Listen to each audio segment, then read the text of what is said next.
Iconoclash. Back in action right now. Meow. 3, Meow. 2, 1. Hello, Iconoclashers. Is that what we're calling our fans? Yeah, I like that. Ooh. Iconoclashers. My name is Kyle Kesey, the guy who does this. I'm Dr. Kenneth Noisewater. Ooh. Okay, I don't know what that reference is. The last one was James Westfall, so I had to do Dr. Kenneth Noisewater today.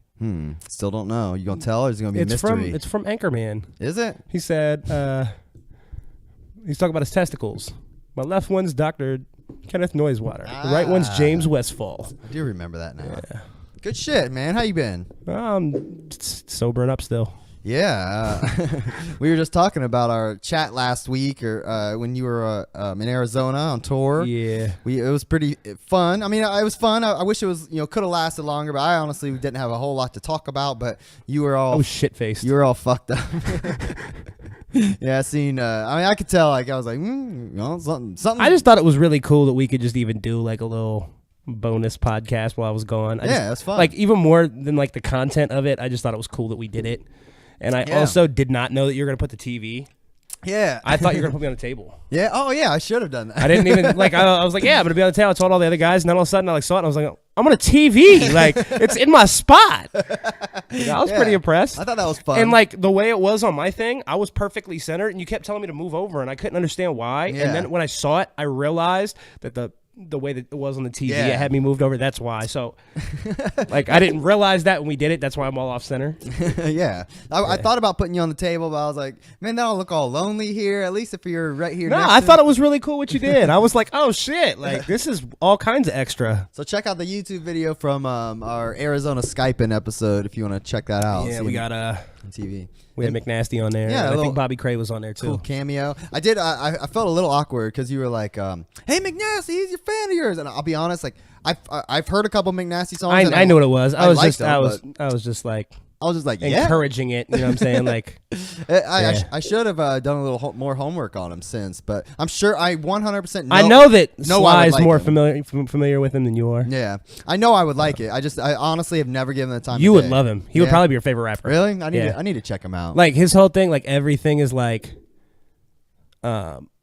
it's very Broken Fortish. Like everything he does has like a concept or like a theme. Okay, it's dope. all really like musically solid, but he does lots of singing. Every album he does like a different thing. So like he had like a whole little phase where he was Macho Man Nasty Savage or Macho McNasty Savage, and all of his shows he'd come out dressed up as the Macho Man. And then like he had a phase where like he was doing like a cowboy thing and like biker jackets and shit. Oh, cool. And then like on tour, I don't know if I'm supposed to share this, but I don't think our audience is too big. I don't think he'll be upset, but he showed us his next project. It's going to be 1994, and it's all 1994 gangster rap. And he like played me some songs from that. But like everything is like it's a concept.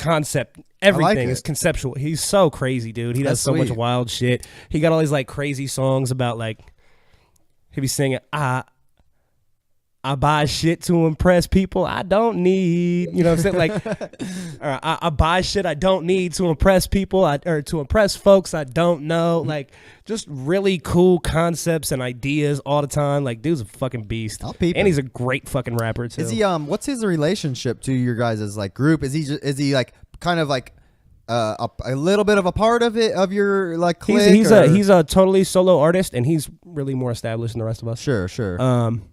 But we always call him the honorary misfit. Okay. Like he's not part of our group, but like at the hip hop festival one year, he just played with us. Okay. You know what I'm saying? Like he's not part of the group, but he might as well fucking be. You know what I'm saying? That's our guy. Have you seen anything about that 2x2 hip hop festival? You ever heard of that? I think I did hear about that. I don't recall what it was. Did you send it to me? Yeah, I tagged you in it. Maybe that's where I got it. It's like Derek actually. He's gone a couple years and he's told me about it. He says it's like really cool. Like everyone is just like super positive. It's very like just hip hop heads. Like have we ever talked about like the Columbus music scene in retrospect, like other places? Yeah, tell me what do you have to say about it? Yo, the Columbus scene is terrible. Yeah, it's so bad. As far as just rap, like hip hop, like first of all, it's not organized at all. Okay. Like, I don't expect everything to be Arizona because Arizona's really, really like strong. But like locally here in Arizona, you could go to a local hip hop show 5 nights a week. Okay. Like they're just always happening. They're everywhere all the time. So it's just, everybody knows each other. Is it oversaturated though? No, it's awesome. Yeah, it's just like super awesome. Okay. Like you have like little people to beef and shit, but like you got all these different styles. Like, you know, you got your gangster rappers, you got your like trendy pop kid, you got like every different style people do. Yeah. And like everybody knows who everybody is. You have like your heavy hitters and shit. Like it's just really cool. Like here, I can't even find ones to go to. Yeah. Maybe you're just looking at the wrong spots, man. No, it doesn't exist here. Well, I mean, I'm not saying it doesn't exist, but it's not organized well enough to. Well, I think that's what this 2x2 festival kind of is doing. Yeah, like, well, the other thing too is like when I was playing shows here, you could tell people aren't all out hating. Like if I get on a stage in front of a room full of 50 people, they won't all out hate. I'm nice enough that I can win them over, but like them showing you love is them staring at you. Like they're not bobbing their heads. Okay. They're not. You talking about here? They're not bouncing with you or having a good, like they're staring the fuck out. Just and that's love. That's a positive thing. Like okay. Whereas like in Arizona, I can go to a room full of nobody fucking knows me. I'll get everybody jumping with me. So it's probably just because the scene is more like I don't know the word I'm looking for. The scene is just more there, so people are more into it. Is probably more what it boils down to. Well, like in Arizona, like me and all my guys, like that's our thing. Like that's what we do. Yeah. Like we got a night off. We're all free. Like let's find a fucking local show. Let's go. Like okay. You know what I'm saying? That's what we do for fun. Whereas like here, it's almost like work to people. Yeah. Like, oh, you got a show. I got to go. Yeah, I hear that. I mean, I dealt with that too. When like in Arizona, we would look for them. Like, what can we do tonight? Oh, there's a show over here. Let's go. So and so's playing. Cool. That's the homie. We'll go. Like it's different here. That 2x2 festival might be something you want to look into, though, man. I mean, it's supposed to be pretty dope. Like according, I mean, did you send it to me? Was it like a thing to like play for it? Is that what it was? Because I think I filled it out. They're looking for artists. My brother just sent me one. We're going to Bonnaroo, so he sent me one to like try to play Bonnaroo. Okay. So I'm trying to do that. We'll see. What are you going to Bonnaroo for? Why? Honestly, yeah. My brother's rich. Okay. My brother's rich as fuck. Okay. My brother got this like great fucking job, but my brother's the cheapest man alive. Okay. Will not buy a TV, will not buy a car, will not buy a couch. Like, what's he do? He works for GE. Okay. But he makes like $150,000 a year, but he doesn't buy anything. So he spends all of his money traveling and going to concerts. Okay, cool. That's it. So like he wanted to go to Bonnaroo, so he was like, "You're going to fucking Bonnaroo with me? I just bought you a ticket." Nice. He was like, "I'll pay for all your beer." Is it Eminem? He was like, "I'll get you." Eminem is, yeah. That'll be but dope. like he was like, "I got the campsite. I'll pay for your beer. I'll pay for your food. Bought your ticket. You're going with me." Like, Jesus fucking Christ, I guess I'm going. Like, it's a no-brainer. Not saying no, you know what I'm saying? He's not going to come to Rock on the Range, though?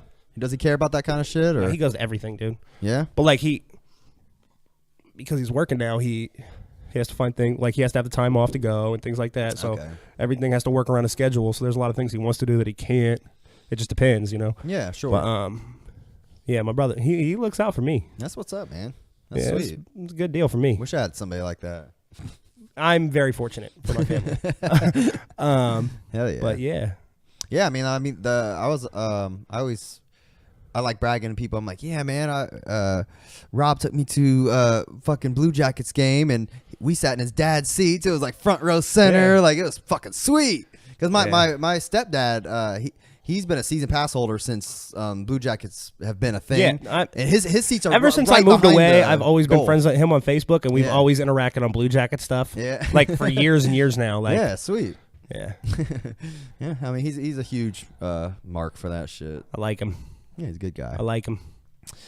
So yeah, you've been doing the tour thing. The tour's making fucking music. crazy. You guys make some new music out there? No new. I didn't do any new music. Okay. I just did drugs. Okay. I did enough drugs to kill a moose, bro. All right. What was the drug of choice? Mostly it was cocaine. Hell yeah. I will say that when we played the Prescott show, I popped a Molly, and I was really fucked up. Is that the first time you ever tried that? Fuck no. I've never done it. Oh, that's the best drug in the world. You'd love it, too. I don't know anyone who has it. You can't get good Molly here. Yeah? Is that the problem? The Molly we have out there is fucking fire. That's why the hip hop scene is good. Well, you got to be real careful too, because like Molly, you can get Molly and it can not be Molly. Oh yeah. See, that's like long story short. When I first met my girlfriend, she had a roommate who was like thug life all day. Okay. and he was cool as fuck, Big Brandon. But he hit a lick and came back with like 5,000 Molly pills. So we started doing a lot of drugs. Okay. And we did that for a little while and then realized it was not Molly. Oh, shit. We're like, this does not feel right. Probably like meth. Yeah. I'm sure it was meth. I'm sure it was meth. And I would have never done meth by choice. Sure. But like after doing it for a while, it was not as good as Molly. Really? Like after doing it, you're like, I don't feel right. Like this is not what this is supposed to feel like. I feel you. Okay, cool. But they got good Molly though. Like we had real high quality Molly, bro. I need to get some. We're impressed. Gotta pop this Molly, bro. And McNasty that night, he had a bunch of supporters to show, and he had 2 sets that he was alternating off on the shows. Okay. Like 2 25-minute sets. Sweet. And he had so many people to show. We were like, dude, do a whole hour. Just do them both. Right. Do them both tonight. Hell yeah. He was like, okay. So I got super faded on this Molly. It's in a hookah lounge. So I sat down on this couch when he went up, and this couch just ate me up. And I was just in this couch watching him perform for an hour. It was the most fun hour of my life. Like, he's such a great artist. Like, Hell and I was so fucked up that I was like, that sounds amazing. This is the best thing ever right now. Like, it was awesome. That sounds amazing. Well, I need to try some Molly, man. I need to find somebody who has. If you got Molly, hit me up. You want the little pink moon rock, so that's the good shit. Yeah, that's the good shit. Yeah. I'll try it one of these days. I've tried cocaine a few times. Have you done ecstasy before? Nope, never done ecstasy. It's the same thing. It's I've just only like done weed, cocaine. I've tried Adderall. It was okay. I like Adderall. I like cocaine. I've done like Vicodins and shit, but I've done like all kinds of other shit. Like I've done Vicodin. I've done Xanax. I've done Percocet, which I fucking hate Percocet. Yeah. I've done overrated. It's like kind of a good feeling, but it makes you all itchy and fucking like I don't know. And it's like synthetic heroin too. So you're just like, I don't want to be doing this. You done shrooms? No, I don't do anything that's hallucinogenic. Why? Because I've smoked weed, and that's too hallucinogenic for me. So Whoa, I can't even fuck with. I'm not even going to step into the mushroom world or the acid world. I only did shrooms once, and it was like a pretty small dose, but it was fun. I liked it a lot. Just to preface this, I am not like a drug addict. I have experimented plenty in my younger years, but like when you're a rock I don't be doing drugs tour, all the time. Yeah. It was tour life. Like I was just getting fucked up. That's what I'm saying. I don't think anybody's judging you for that. Come on, man. I don't want people to miss. It'd be expected. I mean, I'm not doing drugs all day every day. Bitches, money. No, not even. I was just like hanging out with my buddies, getting high. Did you make any money? I don't know if the tour made money. We probably did. Was it more about just like kicking it, having fun, fucking shit up? We made money last year. I don't know if we made money this year, but I don't handle the funds. Yeah, I got you. But I know that one of the venues gouged us like of hundreds of dollars. That's fucked up. So that kind of fucked up the money. Oh, well, check. Ain't nobody else got one of these. Oh, yeah. Mafiotic Misfits Arizona Love Tour mixtape. I'm going to listen to that shit later. Yeah, shit's hot. I'll put it up on Pirate Bay for you guys. There you go. Well, I mean, it was free, and there's no more left, so it's not like you can put it on Pirate Bay. Okay, thank you. Isn't Pirate Bay gone? No, man. I visit Pirate Bay quite often. Oh, I thought that guy got like arrested. And he did, but they just keep popping up, man. Hey, it's like fuck yeah. roaches. So yeah, tour was fun. What else? I don't know. What else? What have you been getting into since you've been home? You said you've been working a lot. Yeah, this is my first day off since I've been back. So I've worked every fucking day. I'm extremely tired. Yeah. And it was a really, really rough weekend too to work. We were extremely busy. I'm really beat. What, there's like sports going on this past weekend? Well, Winter Olympics? I work in Westerville, so those 2 cops that got murdered. Oh yeah, that's right. They had the funeral. That's right. So we had a lot of people in town. Okay. And then they were still in town like the next day, and then we had all these like there was like a homecoming for a high school. Yeah. And then there was all kind like we're by all these dance studios. There's all these kids that are going to like dance things, and then they're coming in afterwards to eat. So like it was busy. Man, I was driving through Westerville. I there wasn't a fucking pole or tree without a blue ribbon tied on it in the whole fucking city. It's crazy. Like, blue lights everywhere, banners and shit. To be clear, I am very, very anti-police. Yeah. But what happened? That was terrible. Well, if you don't know, for anyone who's listening that doesn't know, like last week. It was national news. Everybody should know. But yeah, like last week, like a couple police officers responded to a 911 hang-up call. They arrived. The dude opened and just like opened fire on 2 police officers. Murdered them both. Yep, both died. So they arrested the guy and he's in custody. Yeah, he got shot too. He was in like critical condition. I heard about that. I'm shocked they didn't like at the very least beat the ever living fuck out of that guy when they arrested him. Well, like, just to be clear, the 2 cops that were murdered were not, like, people that aren't familiar with Westerville. I grew up, like, I went to high school in Westerville, all that shit. I've been profiled by the police in Westerville on many occasions, but I've never had them be overly aggressive with me. I've never seen anybody beaten. I've never heard any stories of anybody being beaten by the Westerville police. Like, it was just a freak thing. Well, I mean, but I mean, that area doesn't have a whole lot of crime, so the police are not hyper aggressive. Yeah. So for those guys to get murdered for like no reason, like these are not the same cops that you're seeing going on fucking like, with people, fucking with Eric Garner and Mike Brown and shit. Like, that's not what, these are not those guys. Like, there was no warning, no, nothing to make them believe that shit was going to happen at all. And that's the most fucked up scenario. They couldn't even defend themselves if they wanted to. It's fucked up in that sense, but also one of the cops, like, I didn't know either of them, but I had dealt with one of them numerous times. Yeah. And he was never a dick or anything. Like, he was fine. Yeah. So, like, the part that kind of upset me about it was these dudes have like kids and shit.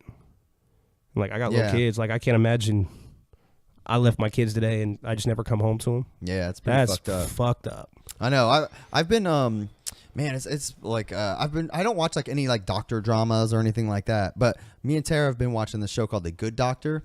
It stars Freddie Highmore, who's in Bates Motel and shit. But anyways, like, I was just telling her yesterday, we were having a conversation like, what are we gonna watch tonight? Oh, I think we got Good Doctor to watch. And I was like, man, I said I like that show, but all it does is make me question my mortality the whole time I'm watching it. So all I can think about lately is I'm getting to I'm in my mid 30s now. I'm getting to the age where like I got to start considering like, oh, you know, when am I when am I going to find out that I'm diagnosed with cancer? Yeah. Like, you know, it's like it's the clock is ticking, and it's really I it's know I'm still like considered young by society standards, but like I'm getting to the point, especially watching that show where people get, you know, cancer, and this guy's got an aneurysm, no clue why. Like, that shit really could happen to me tomorrow, and it scares the ever living fuck out of me. Yeah.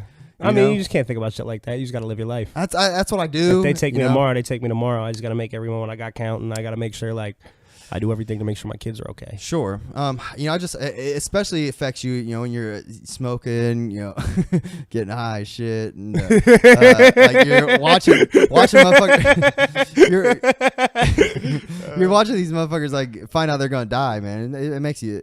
It makes me anxious, you know. I am not the like poster child for health. Yeah, I mean, I'm not either. I've been trying to change. What's fucked up is I'm healthier than probably most people. Yeah, and I am not healthy at all. Yeah. I mean, I cut sugar out, you know, mainly because I'm like scared. Like, it wasn't even like a weight loss thing. I'm just like, I got to start like doing something, you know. It's the very fucking least I could do, you know. But you know, another thing that's been weighing on me too is, you know, our kids are they're probably gonna their kids are probably gonna be the last fucking generation here. We're running out of food, room. Not even just that. Like, think about like, and I don't mean to make this about like Donald Trump. It's not Donald Trump, but like, think about the kind of weapons that like mankind has. Like, at some point, somebody's gonna be stupid enough. Like, people kill themselves every day. Like, somebody's gonna be stupid enough to take everybody with them. Yeah, I mean, you know what I'm saying? Like, human life is not going to exist forever. It's a very real possibility. I'm scared of the famine that's coming, because right now there's 7 billion people. What in 10 years? How many people you think there's gonna be? Probably 12. You don't have to worry about the famine. You realize that, right? Why? Because you're not your lineage is not the one that's going to starve. Well, my kids will be. What do you mean? You live in America. Your kids are going to be fine. Yeah, you think so? It's all those like African children. They're all fucking dead, bro. Yeah, I mean, all these like poor countries. They're going to run out of food way before you're going to run out of food. Sure, maybe. I mean, but they still at least have like, you know, the hunter-gatherer. A lot of them have hunter-gatherer instincts. They're more prepared. Yeah, in all honesty. Like, I mean, the rapture, as far as this is concerned, is coming, and they are going to be better off than us. Well, I mean, you're focusing on like one tragic issue too. There's like a number of them. Like, fucking global warming is going to fuck things up. Like, it's going to happen. Like, but there's all kinds of fucking problems that are fucking destroying this fucking place. I feel like global warming, at least, like, we've you know, we're aware of it, and some people are doing things about it, you know, scientists and shit like that. But as far as food goes, there's only so much fucking food. You know, we will run out of food. Right, but the earth is going to flood. Yeah. It's going to happen. Yeah. It's gonna happen. It will happen. You're right. I hope not in our lifetime. And as long as it's very possible it could happen in our lifetime. Yeah. But as long as you have like politicians that are worried about lining their pockets instead of like preserving human life, like, yeah, of course, it's coming faster and faster every day.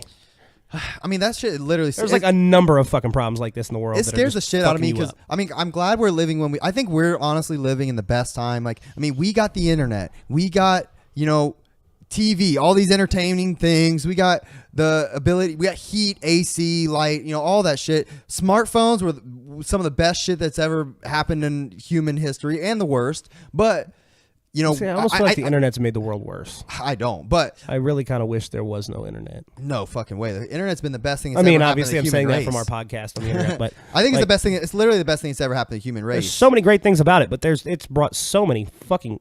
The internet has brought the worst out of everybody. It has. I think it's advanced technology in such a way that like we really like truly cannot predict what's going to happen next. But it scares me because, like I said, besides like losing food and stuff, we live in the best generation literally that any human has ever had, I think. But our kids and their kids are, I think, completely fucked. And like I like thinking about that shit really like makes me extremely sad. Well, we live in a society where every generation fucks the next one harder and harder. Yeah, you're right. I mean, I will say, like, I've got a laundry list of things that I could fucking bitch about millennials for. Yeah. But at least millennials are aware of how much they've been fucked and trying not to fuck the next generation. Sure. Other than that, I'll give them that. Sure. Once everyone that's like over 60, especially in the government and everything right now, once they're all gone, I have a feeling that our not only our nation but our world will be in a better place. So it's only a matter of time for that shift happens. But I feel like by then it may be too late, and we're that's very possible. We're watching it like happen before our eyes. It's very possible. Bringing people into the fucking world and just being, you guys fucking deal with it. So I'm thankful. Again, I'm thankful for when I'm alive, but I also feel terrible for being. I feel guilty just for fucking being alive right now. Fuck it. It's my time to go. It's my time. Fuck it. Yeah. I hope that, because, I'm hoping that, with this whole mortality thing, man, like my family doesn't have a history of like terminal cancers or anything. So I'm hoping I'll last. If I can just, skate through, and if I can live to 80, I'll be happy. In all honesty, that's my goal. When I look at it like that, I am optimistic. I still got, almost 50 years left. That's quite a long fucking time of conscious life, I'll be okay if I can do that. I mean, with medical science, you'll probably live longer. I really hope so. But then again, we're back into famine territory. It scares me again. I don't fear death, though. Yeah. I fear. Like it's scary when you think about it, but like when you start thinking about the fact, like every human being ever has faced this. Sure. Like everybody faces it. It's not. Yeah.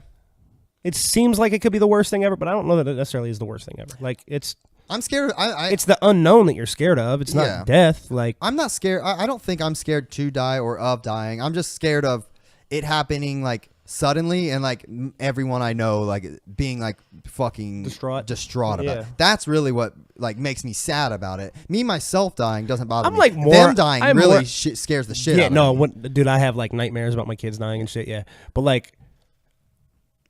I am more fearful for how it's going to affect my kids when I die than of actually dying. Yeah, that's what I'm saying. That shit trips me out. That shit, ooh, I don't like that. Because I mean, everybody said, everybody's like, this conversation just got super dark and deep. Everybody says like, I don't care if I die. Everybody says that, but it really is like one of my greatest fears. Probably one of my only fears. Is just it being too soon. I know people who they've died. They've had like their spouse or someone die like suddenly, and like I cannot fucking imagine being in that position. It scares me so bad. Like Tara's gone right now. Like my phone could fucking ring, and like I get that call. that. No, I get it. That scares me. I get it. All right, let's make a hard turn into something more positive. All right, sure. Let's not be so dark. All right, so you know what I did when I got back from Arizona? No, what? My son, before I left, broke my TV. Ah, fuck. How? Took his cup and threw it at the TV and shattered the TV. Yikes. We bought it like a year ago, so That like sucks. it was like a new TV too. Fuck. That right? fucking blows, yes. So me and my old lady, we went out and we got a 4K 55-inch HDR. Oh shit. Batty. Oh shit. Hell yeah. Right. So we did that and playing that PS4 on it. I was like, I've never really considered the PS4 Pro, but oh yeah. Like now that I have 4K and HDR, like I want to make that upgrade when I can make it happen. Yeah. You do it yet? And so I went to GameStop and I was looking at something like just to get something cheap just to play. And they were like, "Oh," I mentioned this to them, and they were like, "Oh, we got a special on the PS4 Pro right now. If you trade your original PS4 towards a PS4 Pro, we'll give you all this extra shit and da da da." Isn't it like 50% extra bump or something? It went from like 120 in trade value to like 200. Fuck yeah! And it's like $400, right? So then I was like, "Oh fuck, how long does that last?" They're like, "Oh, 4 days." Like, God damn it! Yeah. Like I just got back. I just spent all this money and shit. I need to like save my money and get my bills paid and shit. So I went home, and I got on my GameStop account, and I used all my little power-up points, and I got coupons. Fuck yeah. And I was like, okay, I need this much money to pay it off. And I don't want to pay any money, because I just don't have extra money right now. Just started looking at my games. What can I trade? Started looking up trade values. Yeah. And I found like 7 games of like 400 games I have that I could trade that would cover the cost of it. Yeah. I was like, bet. And I went in there, and I started trading. And then they hit me with we've got this bonus. You brought 7 games. Well, once you hit 3, you get all this extra trade credit. Fuck yeah. I ended up with like $70 after trading. Damn. So I got a PS4 Pro. I got Horizon Zero Dawn. Okay. I got The Witcher 3 Complete Edition. Fuck yeah. Neither one of those games have I played yet. Okay. Those are both supposed to be phenomenal. I got Horizon because that's the one that's supposed to be really amazing in 4K and everything. About that, yeah. But I mean, specifically for the PS4 Pro, it's supposed to be like the one you go to. So I was like, okay, I'm going to do that now. And I had to make the choice of which PS4 I wanted to get. And I wanted the black one because it just matches everything. I had the black one, the white one, the Star Wars one. One of the games I was trading was my Battlefront 2, and I didn't really want to trade it, but I wanted the PS4 Pro more. Yeah. So I traded it. Except for then I picked the Star Wars one, and it came with the Ultimate Edition Star Wars. Oh, so I had to choose the Star Wars edition because it was the only one that came with the game, and it was the same price. No brainer. So now but the problem is now I got this stupid looking Star Wars PS4. Stupid looking? That's probably everything way else. sweeter. Everything else looks all sleek and nice and uniform, and then I got like Star Wars logos all over my PS4 Pro.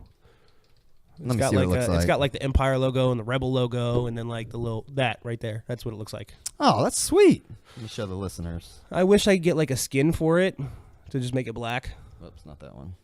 But the problem here is that the PS4, the PlayStation logo is up in the corner, where on the normal PS4, it's in the middle. Oh yeah, I see. So any skin you find, it's got that little cutout.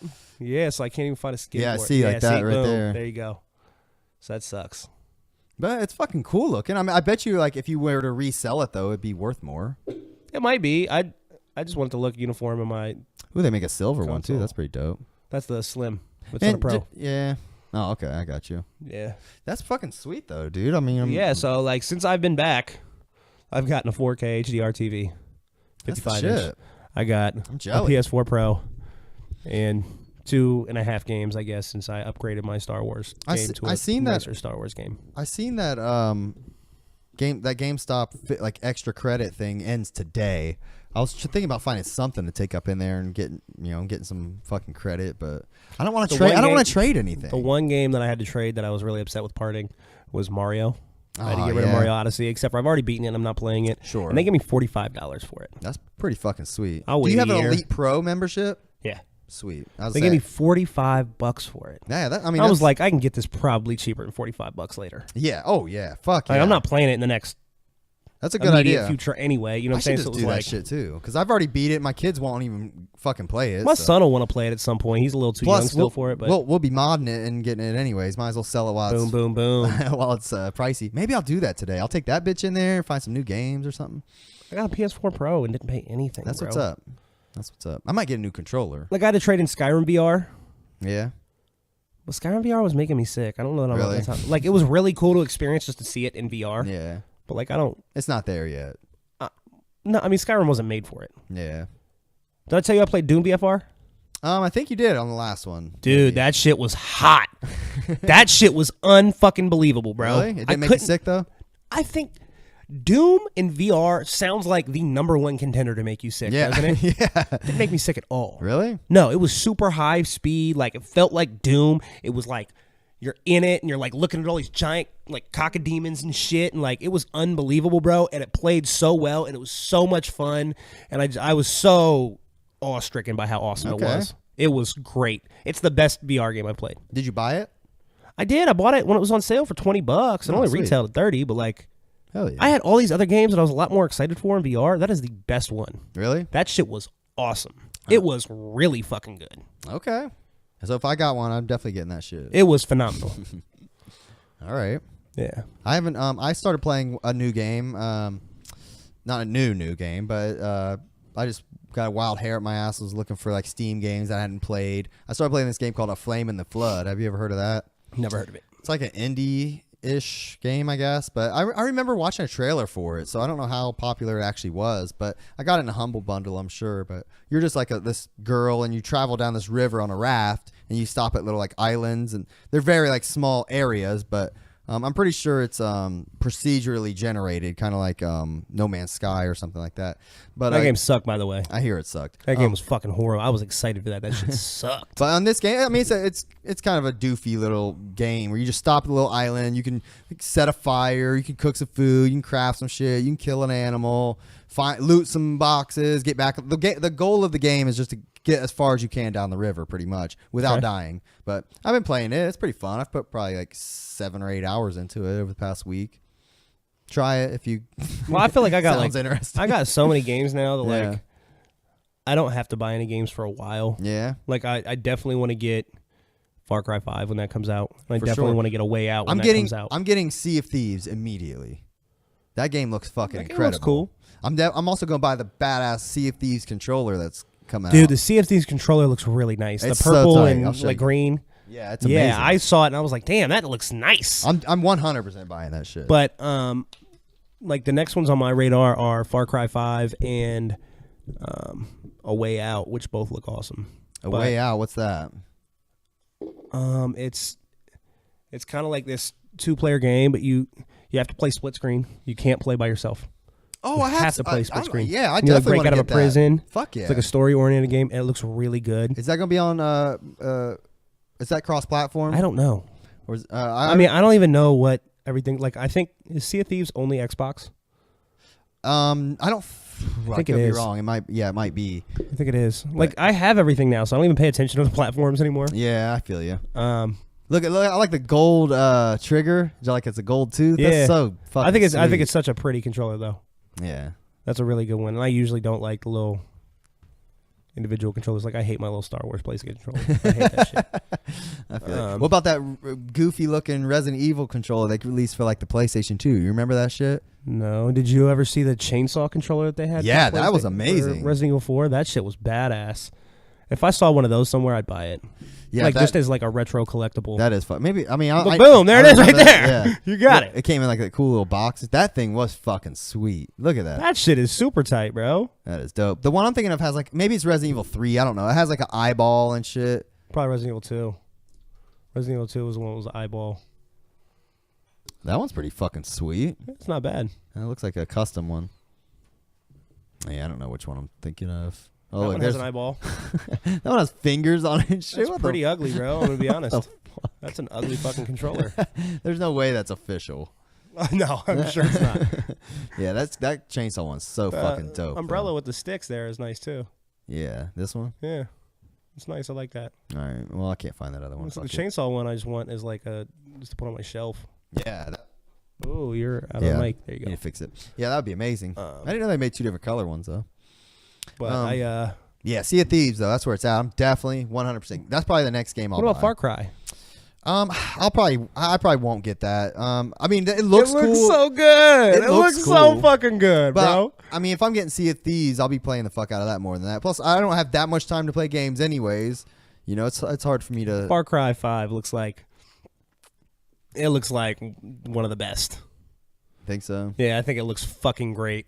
I'm really excited for it. Maybe I'll try out one of the other Far Cries, and maybe that'll get me hyped for it. Like, see, A Way Out was smart because they're a week before Far Cry. When if does they that were come the other out? way around, they're both next month. Really? Okay. But like, if Far Cry 5 was the first week and Way Out was the second week, I'd probably end up waiting a month or two for a Way Out. I'd play the shit out of Far Cry and then go get. But because it's first, I know I'm gonna be waiting. Yeah. So I'm gonna pick that A Way Out up and play it. Look, I got Far Cry 1, 2, and 3, and Blood Dragon. I've never played any of those. I'll install 3. I played 4 for the first time. Really? And I was like, oh my God, this is the fucking greatest fucking thing ever. And everybody was like, it's not as good as 3. I'm like, I never fucking played 3. They're like, it's a clone of 3. I'll install 3. Yeah, well, 4 was fucking great, so I'll play that shit. 3, everybody says 3 is the best. Did I ever tell you I finally tried out Fortnite? Yeah? It was I just played the Battle Royal. My first round I came in 11th. My very first time. How many people are in it? I think 100. Well, it's not bad at all. But I really like didn't understand like how it worked. I didn't realize the eye was like closing. Oh yeah. And I just was like on the outskirts, like barely escaping the storm the whole time. I was like, oh shit, oh fuck, oh here it comes, oh fuck. I kept like, so that's the only reason I lasted that long. Right. By the time I saw my first person, they fucking shot me, you know. But after that, I just did terrible. Well, did you play any of it that wasn't Battle Royale? No, because I haven't played the Battle Royale yet, and everybody says it's fucking great. Yeah. I haven't played it yet. I should have installed that when I fucking left my house. What, Far Cry? Fortnite. Fortnite, yeah. But yeah, I don't have the regular game. I played the regular game. Dude, it's just so fucking confusing. Really? There's just so many different things. Well, the crafting doesn't seem too like hard to comprehend. In what sense? Like building? Yeah. No, that's easy. Okay, building's easy and fun, and I love that. What's tricky about it then? Dude, like, I mean, you have to have the game, but like when you pull it up and you see all of the things that you have to upgrade and skill trees and cards, like there's so much. Really? It's the most overwhelming thing I've ever seen in my life. Let me see if I can. It's like reading Chinese, bro. Like I spent like 2 weeks trying to learn it and still couldn't figure it out. Really? With a buddy, and we couldn't figure it out. Wow. What would I look up for that? Like Fortnite upgrade trees. Look that up. Oh yeah, okay. Okay, Gavin. Bro, like there's like 17 upgrade trees you have to use simultaneously, and they're all like 250 points deep. And then you have cards, and you have to trade your cards out and put them in collectible books. But you also have to upgrade cards, and you have heroes you have to upgrade, weapons you have to upgrade, and then you have to craft weapons, and then you have it's so fucking much shit, bro. It's so much shit. It's fucking disgusting. Yeah. This is like page 1 of like 7 pages just for that one tree. Jesus Christ. Like after you get to the end of that tree, there's like 7 more pages of trees just for that one tree. Yeah, I didn't play the regular game, so I wouldn't know anything. And it's about all it. like stat stuff. So it's like this will give you a 3+3 on your charisma. You know what I'm saying? Like yeah. So like it's just so many fucking numbers and different stats. It's a fucking nightmare, bro. Yeah, I would not be into that.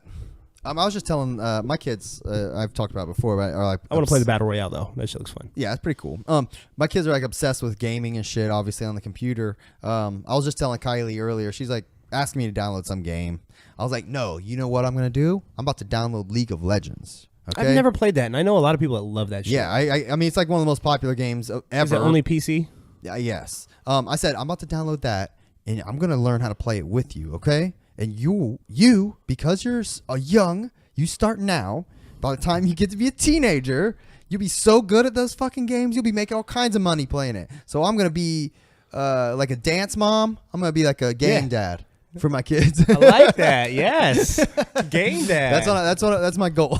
Well, yesterday. Hey, fuck you if you're judging me for that. That's what I'm doing. Why the fuck would somebody judge you? I'm fostering Why are people that. so anti-game? I don't know. get it. I told Kylie that earlier, though. She's like, I want to do that. I was like, all right, we're doing it. There you go. We're going to download it and try it. Again, my son's still 4. Yeah. But yesterday when I was like, I'm installing games on my PS4 Pro just to get it back to like have all the games on it and shit. And I'm installing Battlefront. And when you're installing Battlefront, it has just like the arcade mode that you can play. And so I'm playing it. My son's watching me, and I'm just like, you want to play? Like, yeah. So I give it to him. He's struggling with it, but he's playing, right? Sure. Like, so I kind of help him with the sticks, but he's like doing everything else.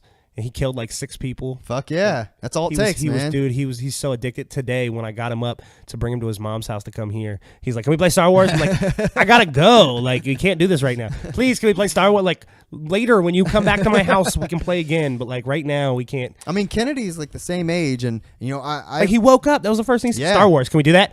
She does that shit to me. She she's been playing like Night Squad and Castle Crashers and shit for a long time. And just the other day, she's like, or today, she literally asked me like, Daddy, can we play my favorite game? I downloaded this fucking game some kids were playing on YouTube called Party Panic. It's like a party game and shit. We've been playing the fuck out of that. But she does it all the time. Just wakes up immediately. Daddy, can we play Castle Crashers? Daddy, can we play this? Like if she would let me, or if I had the patience for it, she would fucking sit there all day and just keep playing games with me, like non-stop. Badass. You know. Okay, so look, there's this game that I bought at launch and I still haven't played. Yeah. Because I can't play it by myself and I'm waiting for the right opportunity. Okay, what? Are you down to come to my house and play this game with me? Maybe. We need to get a group of like 4 or 5 people. What is it? It's called Hidden Agenda.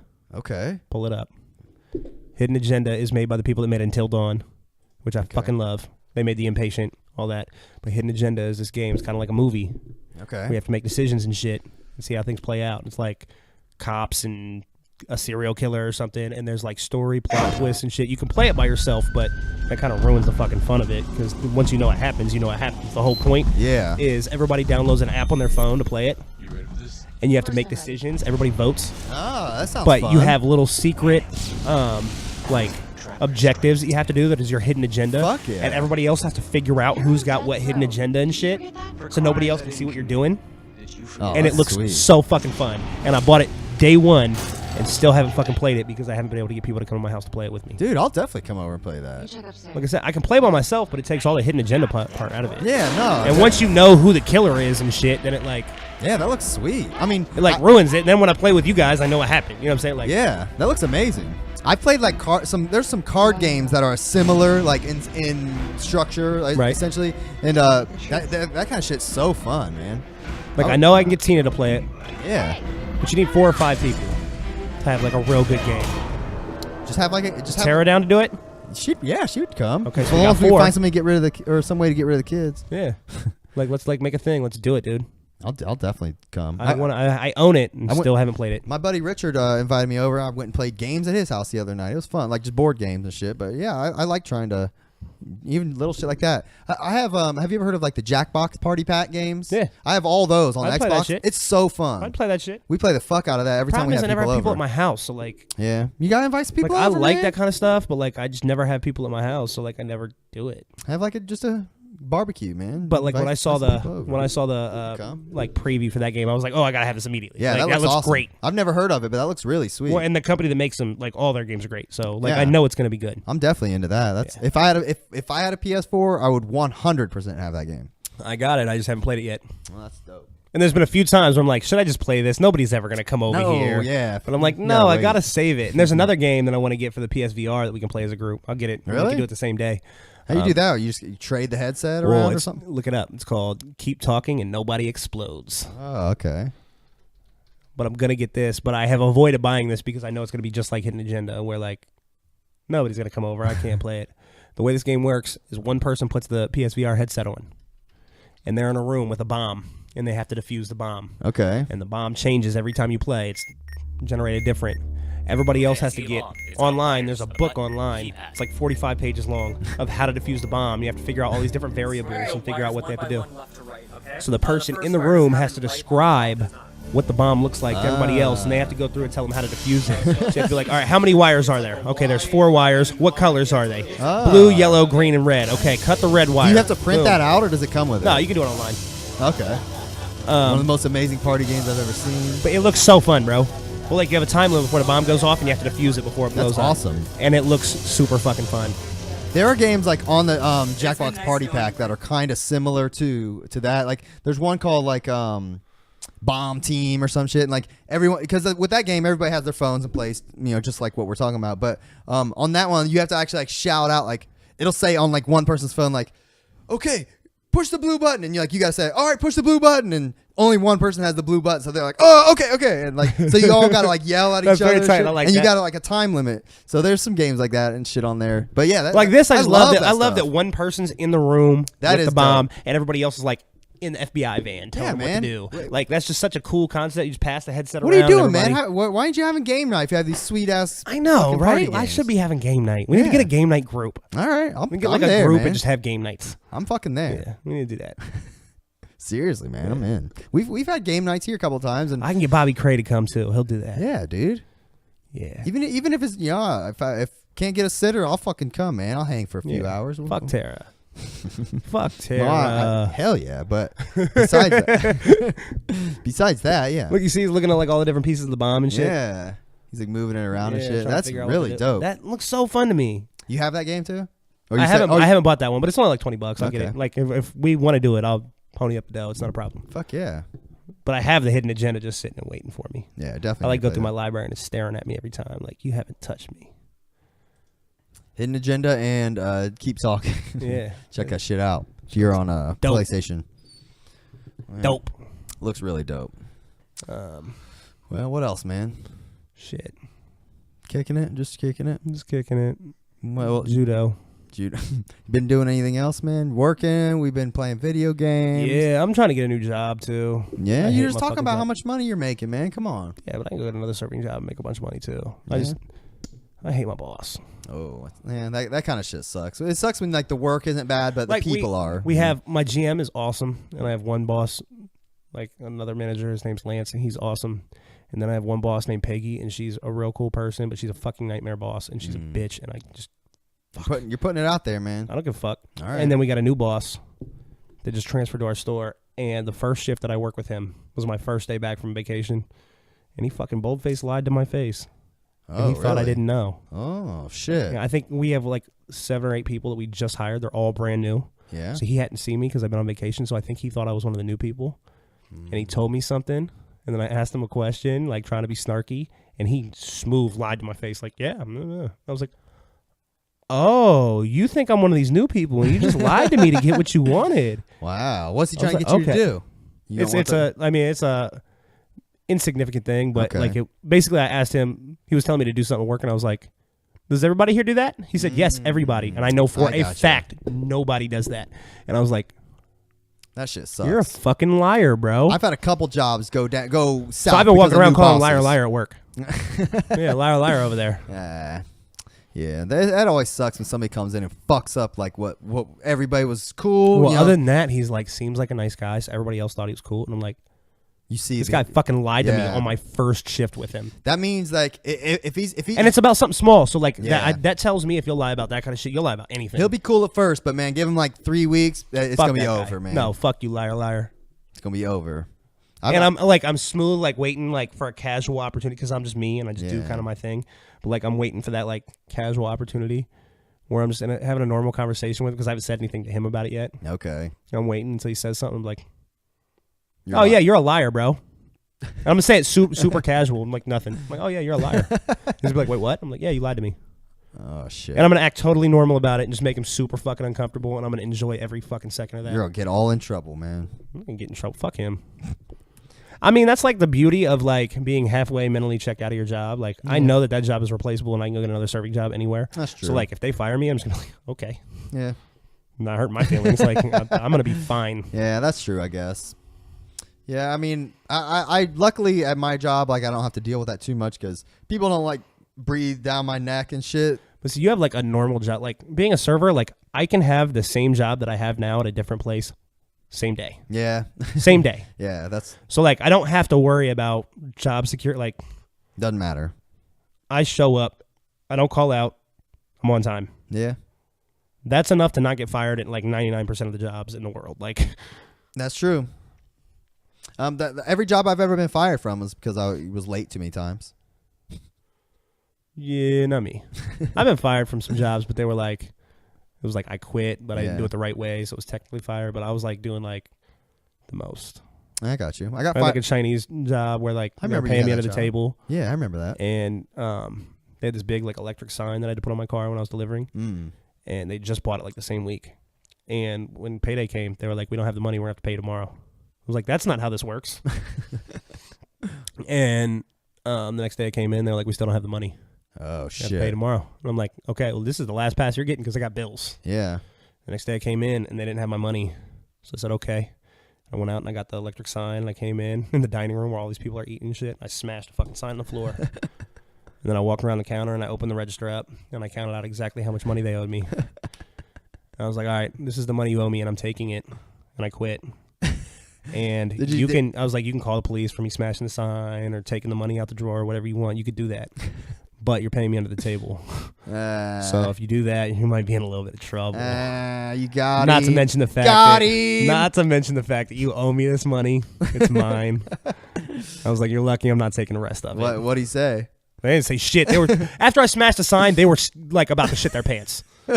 Like these were like a bunch of little like old Chinese people. They're like, oh fuck, we made him like big mad. You know what I'm saying? And everybody in the dining room is like shaking, like what the fuck is going on? He just smashed a fucking sign on the floor in the dining room. Wow, that's so crazy. I was like, yeah, I'm taking this and I'm out of here.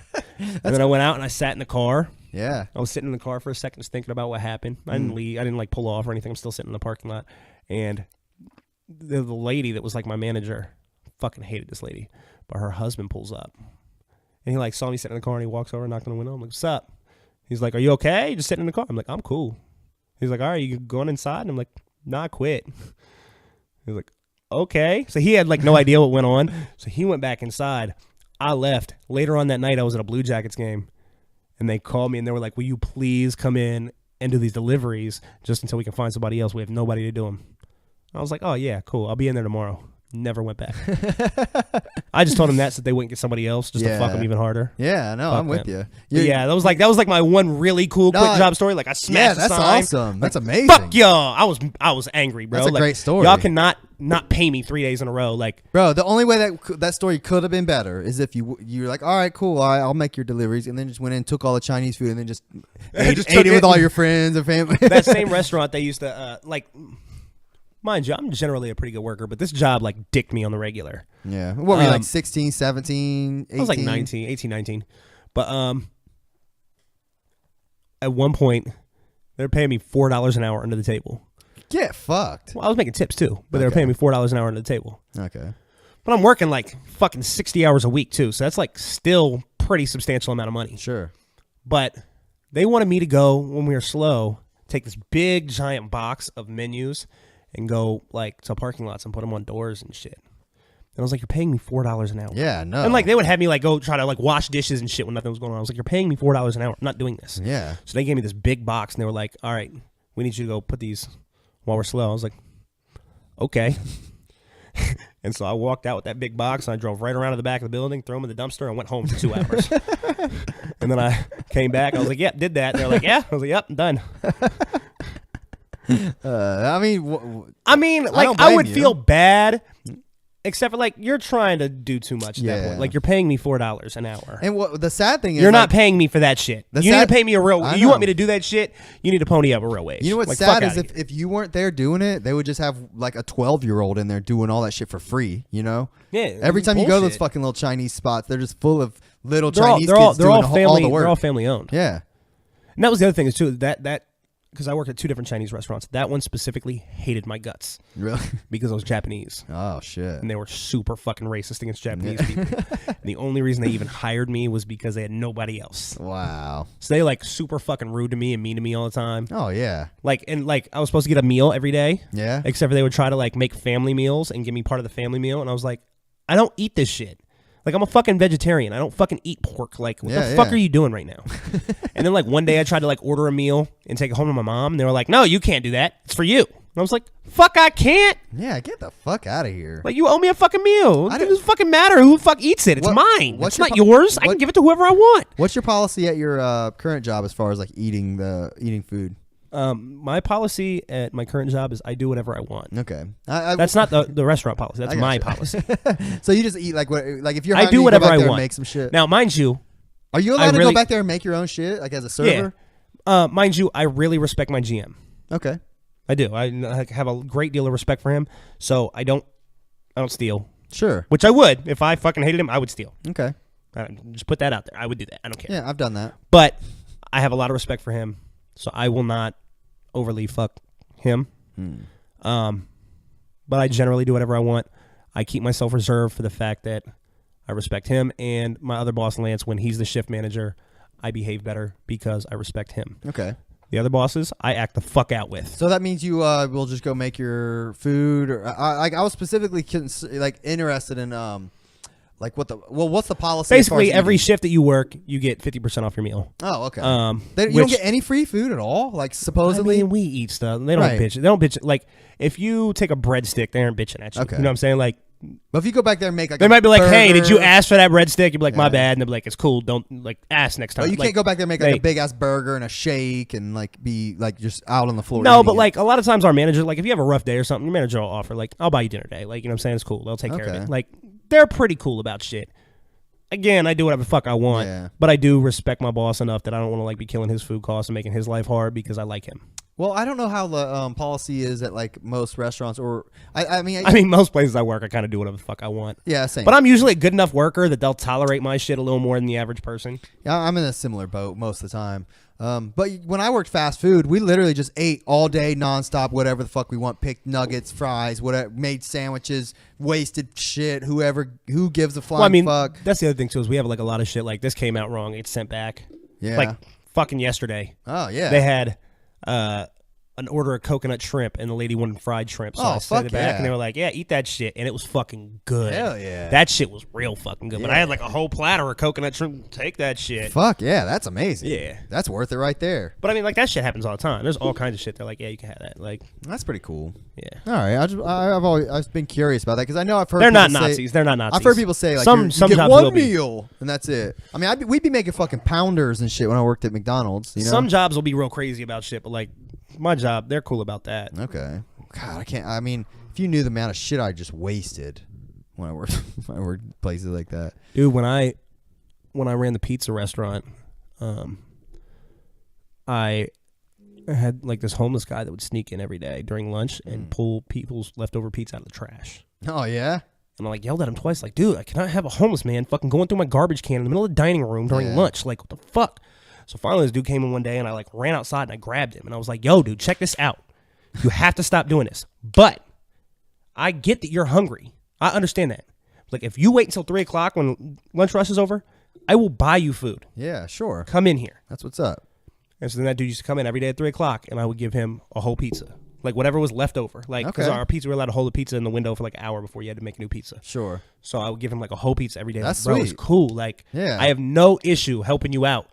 I just can't have a homeless man going through my trash in the middle of lunch rush. Like, that's it. You got to draw the line somewhere. Yeah. I mean, it's about compromising, man. Well, I mean, that's like one of those things where it's just like, I can't have all my guests seeing a homeless man doing this. Like, you know what I'm saying? Like, I don't have an issue helping you. I get you're hungry, bro. Like, it's cool. And like, we had like a lot of homeless people around that area. It was like a college town. There's a lot of like old veterans that were like mentally ill and shit. Sure.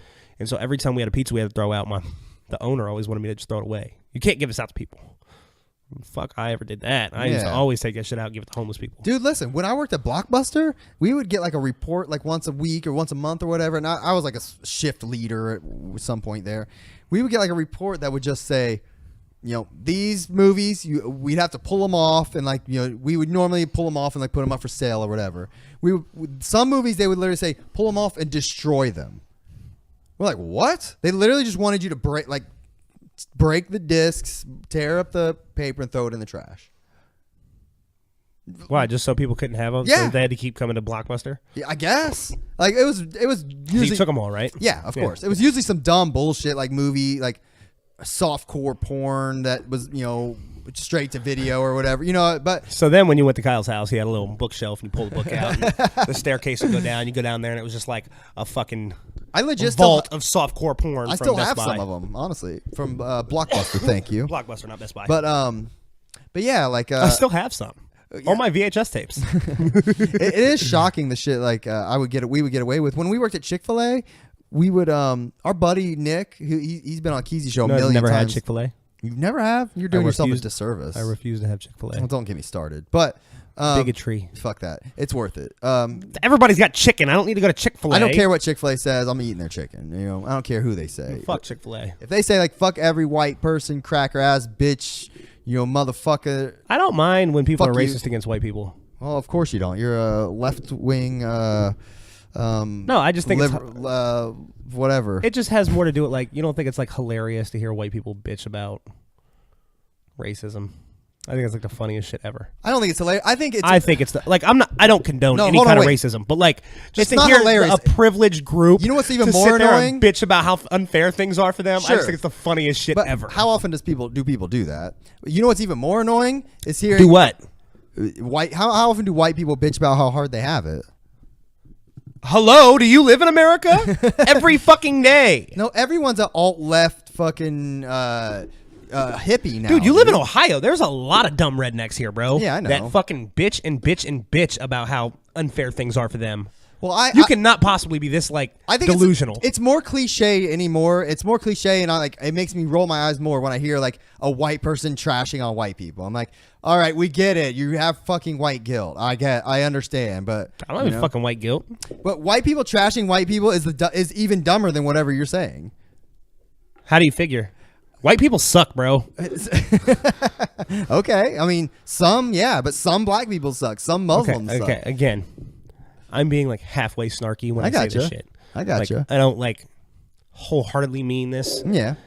But like, come on, white people suck. I don't know. I know a lot of white people suck. I know white people suck. I know a lot of white people, and a lot of them are super fucking cool, and a lot of them are... I don't know any cool white people. You don't? I know you. You're mostly white, and I like you. My family's all white. I like them. I fucking hate Shane, white people. I like him. He's fuck white. Derek's white. Fuck Shane. Chris, like them all. Fuck Shane. Those are all my white fuck friends. Shane and his white ass shirts too. Yeah, I like a lot of white people. I have more white people friends than anything else. I mean, so that's what I'm basing it You're off a racist. Of. No, I'm not a racist. I'm hearing white power, white power, white power. I mean, sure, okay. I don't even know where this conversation is going because we're like so like.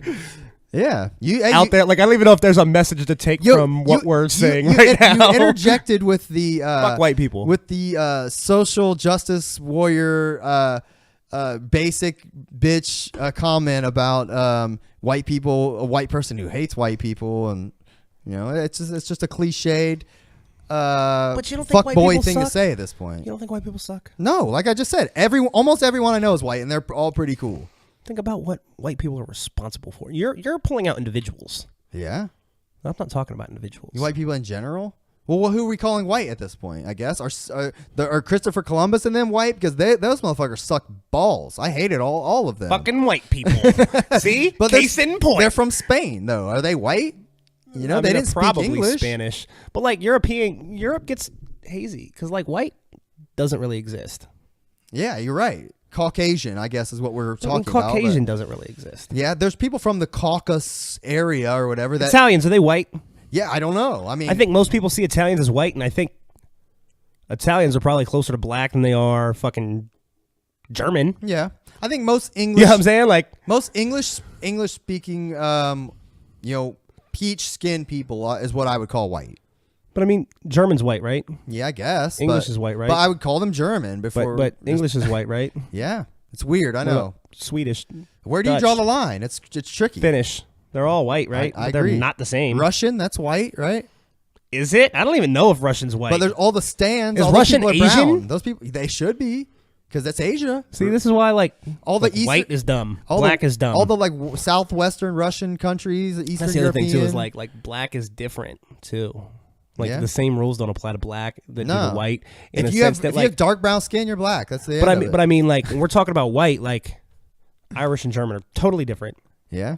They're both white. Like that's why white's dumb. But like black, you can't even say that black's dumb because like the way that they were enslaved and like brought here, most of them don't even know what they are. Yeah. So they just have to be black. Yeah, that's true. Like you don't know if you're Ethiopian or Kenyan or you know what I'm saying? Like I'm glad we got in this topic. You know once you like get enslaved and you lose your heritage, you don't even know what you are at that point, so you can't even say like I'm Kenyan. That's why it's bullshit to call them African Americans, because we're all African Americans.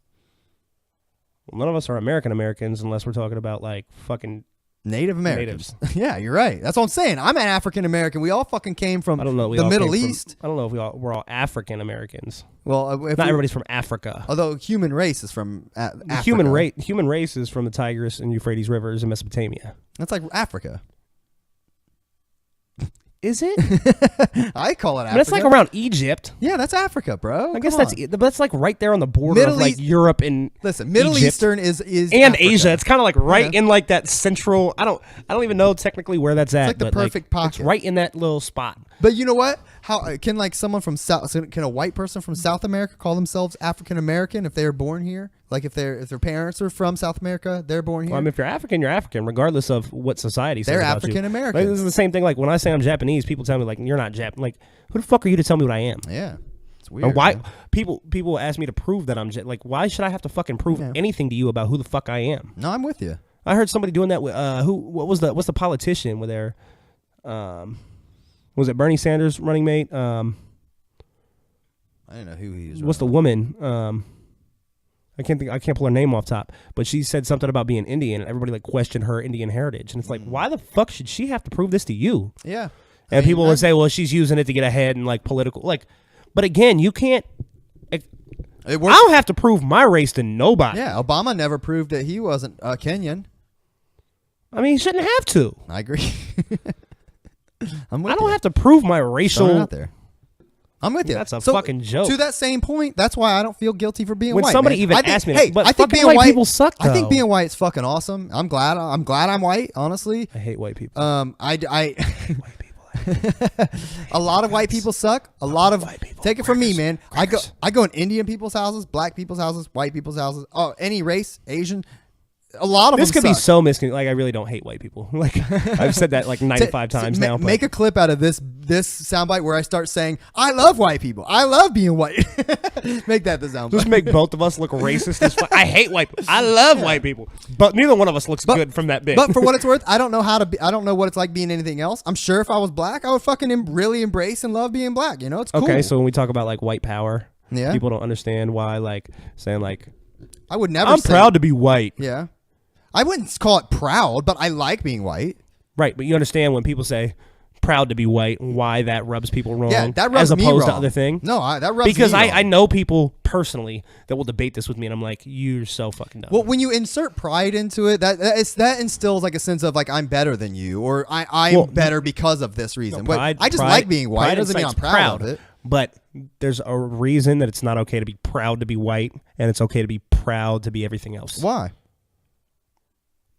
Why is it okay for them to be proud? We just detailed white is not a thing. Right. It's okay to have Irish pride. Yeah, sure. It's okay to have German pride. Oh, okay, I gotcha. It's okay to have Italian Can you have pride. but you can have black pride because it's all a amalgamation of all the black countries anyways. Absolutely. So we don't know. That's a good point. Also, when you've been culturally oppressed, yeah, I think that changes things a little bit too. Sure. When you say white pride, yeah, at that point, you're not proud to be Irish. Yeah. You're not proud to be German. You're saying my skin is better than yours. You're proud to not be of a darker skin tone. Right. That's what you're saying. I'm with you.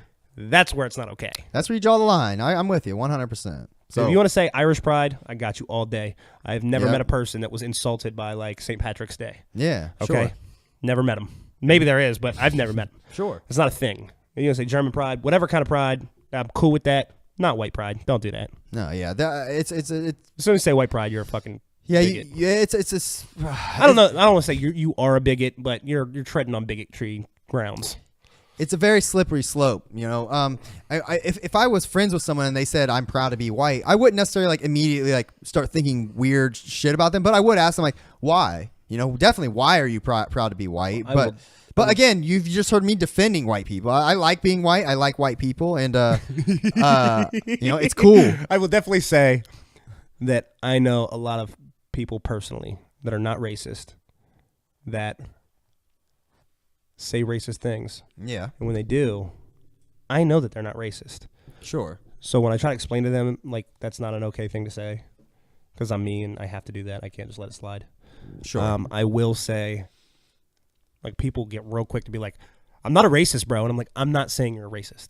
Yeah. I know you. Yeah. I know you're not a racist. I know you well enough to know that in your character. Sure.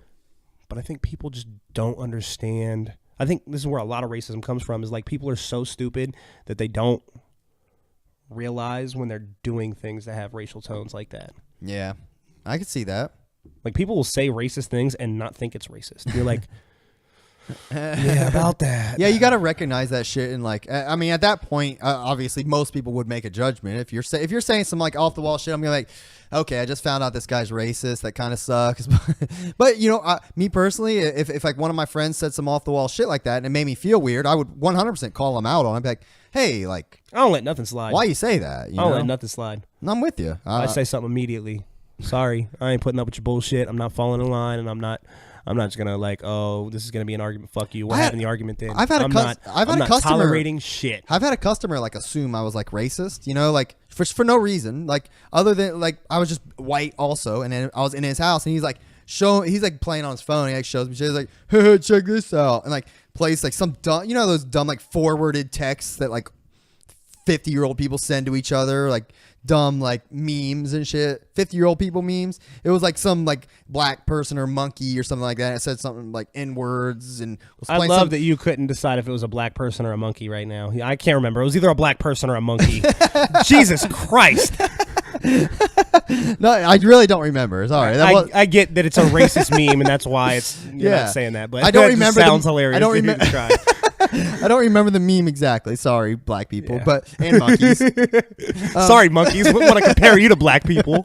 How insulting! But he was like, Jesus. He was playing me. It had like some song like, going on down to the Niggerville or something like that. And I was like, he's showing me this. I'm like, like I just really just like I didn't know what to say because I didn't want to make it awkward, but like he had that like as his ringtone or some shit. I like just turned and kept working, but I'm like, oh, you're a racist, huh? Yeah. That's you're one of those, huh? It was the first, not me. It was the first time I've really been in that position, so it caught me off guard. But I'm telling you right now, if that shit happens again, I'm gonna be like, bro, are you just like assuming I'm also a racist? You should be insulted by it. I am. I was insulted. I just didn't know how to articulate at that moment. You should just be insulted by that. It made me feel very weird, honestly. Like I thinking it back to it. Like I can't imagine like having that assumption about someone. It's crazy. Have we spoken about? I don't know. We might have done it on the show. I don't know. We talked about Black Lives Matter. Have we ever talked about when I went to the Yellow Wolf concert?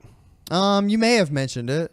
About how? Oh yeah, you did talk about it on one of the first. I'll shows. never go to another Yellow Wolves concert just because of the crowd. Like I felt uncomfortable. Like I am here with nothing but a bunch of racists. Yeah, that's kind of it's a very awkward scenario. I mean, luckily I haven't been in that position too many times, but again, you know, I remember it as being something that really like, fucking bothered me. You know, I don't know. It's weird when somebody just assumes something about you, and especially something that offends you, Like I imagine like a black person, if someone's like, you're very articulate when they say it to like black. He's so articulate. That's like the most racist shit you could say to somebody. And you're gonna say it to a black person. That's so fucking rude. I always had this thing where like I'd be like partying with people. Yeah. And like girls all the time. I'd be like, after like kicking it with me for like an hour or two, they'd be like, you're really smart. And I want to be offended, but like I also know it's a good compliment. Like, sure, but I get that what you're saying is you saw me, you looked at me and thought I was not. Yeah. Yeah, and then after getting to know me a little bit, now you're aware that I am. So you think I'm cool? Like I'm so insulted that like you thought I was dumb. Yeah, I mean it's like I got to be dumb to wear snapbacks and fucking baggy clothes. Like the fuck? That is offensive. I'm sure. Like you know, these are all hashtag Me Too moments that we're explaining here. But you know, like we get it. Like we're whitish people, talking about the oppressions, but it's an awkward scenario for anyone to be in. I'm glad I don't have to deal with it as much as that's why I got such a fucked up perspective on racial people. Though. Yeah, because I'm biracial, but I look white, so I don't have the experience of a minority. Sure, but like I'm not totally white either, and I've experienced racism and shit. I don't know, it's just weird. Mikey says, let's not pretend 90% of people haven't cracked some sort of joke about race. I mean, you might be right, but that doesn't make it okay. Doesn't make it okay, but it depends on, I crack racial jokes all the time with buddies of mine. Right. But I'm going to tell you right now that like when I do it like in the vein of like, listen to this stupid race joke that I'm cracking. Like my buddy context back in Arizona, is key. My buddy back in Arizona, my best friend, his name's Neek, and he's a black dude. And like I crack all kinds of racist black jokes to him, but I never crack them like ha ha ha racist black joke. It's always like, isn't this funny? I'm gonna act like a dumb racist for a second. Like I'm with you. It's always like in the sense of like, I can say this because you obviously know I fucking hate this. Context is everything. Like I'll crack Kool-Aid jokes, ha ha ha, and it's like. it's in the sense of like me almost making fun of the person that would tell the joke more than the joke. I mean, that's like a sign of you showing that you trust and adore the person.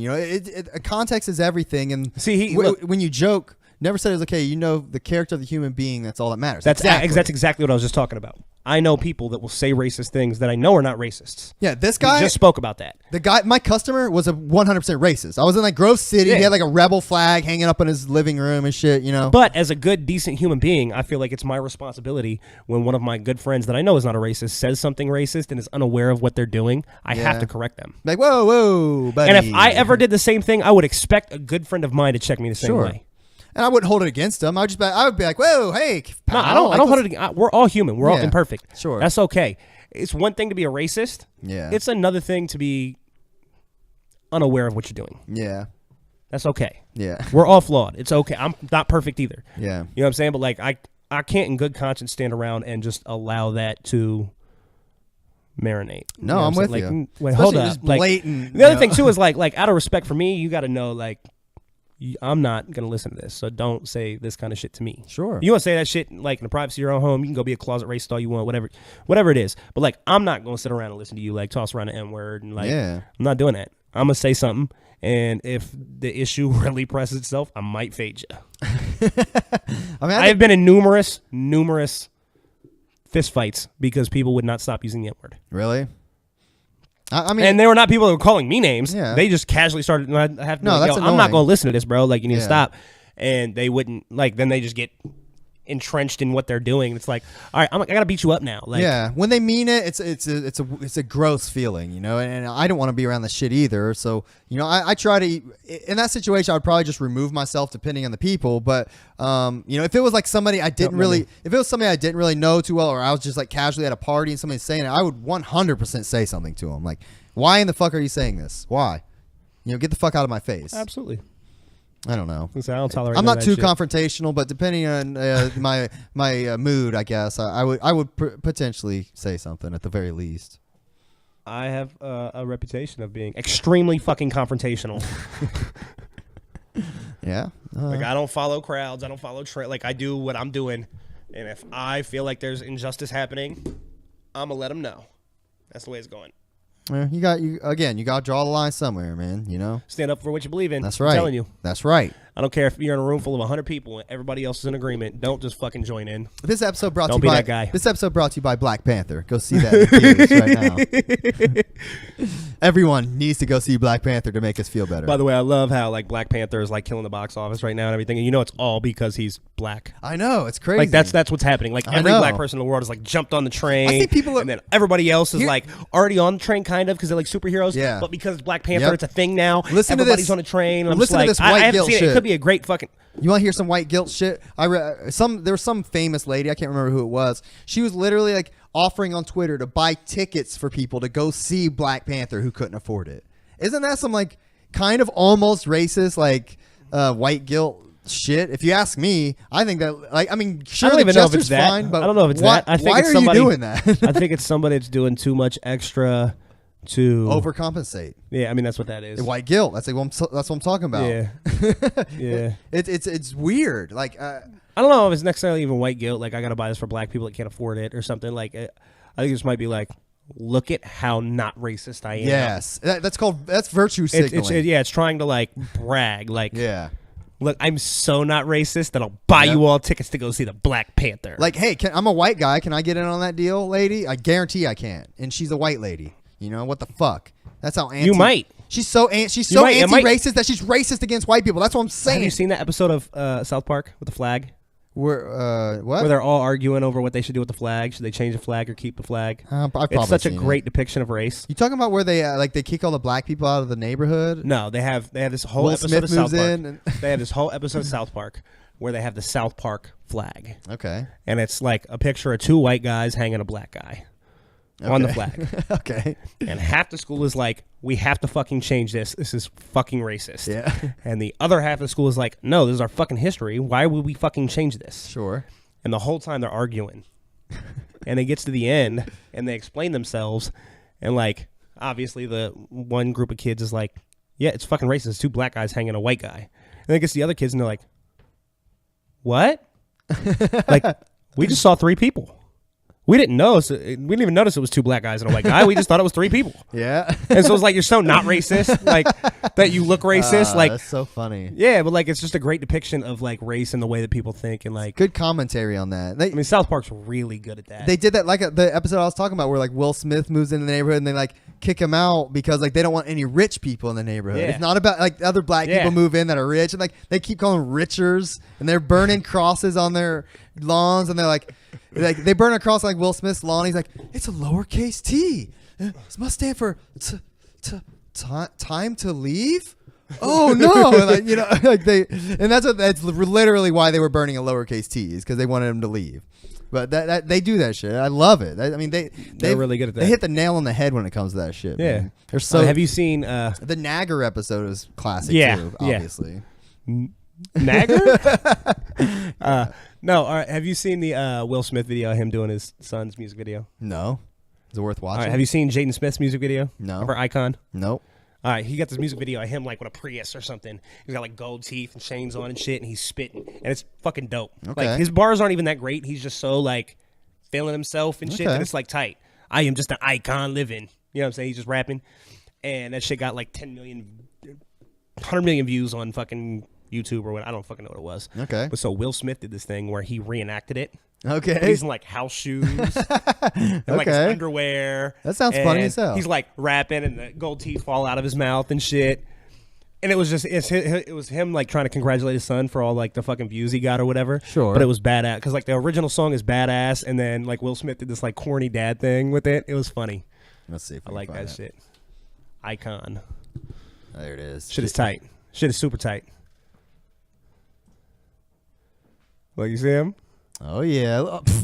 Looking all goony. He always got this fucking chain on his neck and shit. Oh yeah. I like this shit though. I think this shit's tight. Look at his grills. Is this newish? Yeah, I mean this is like just a couple months ago.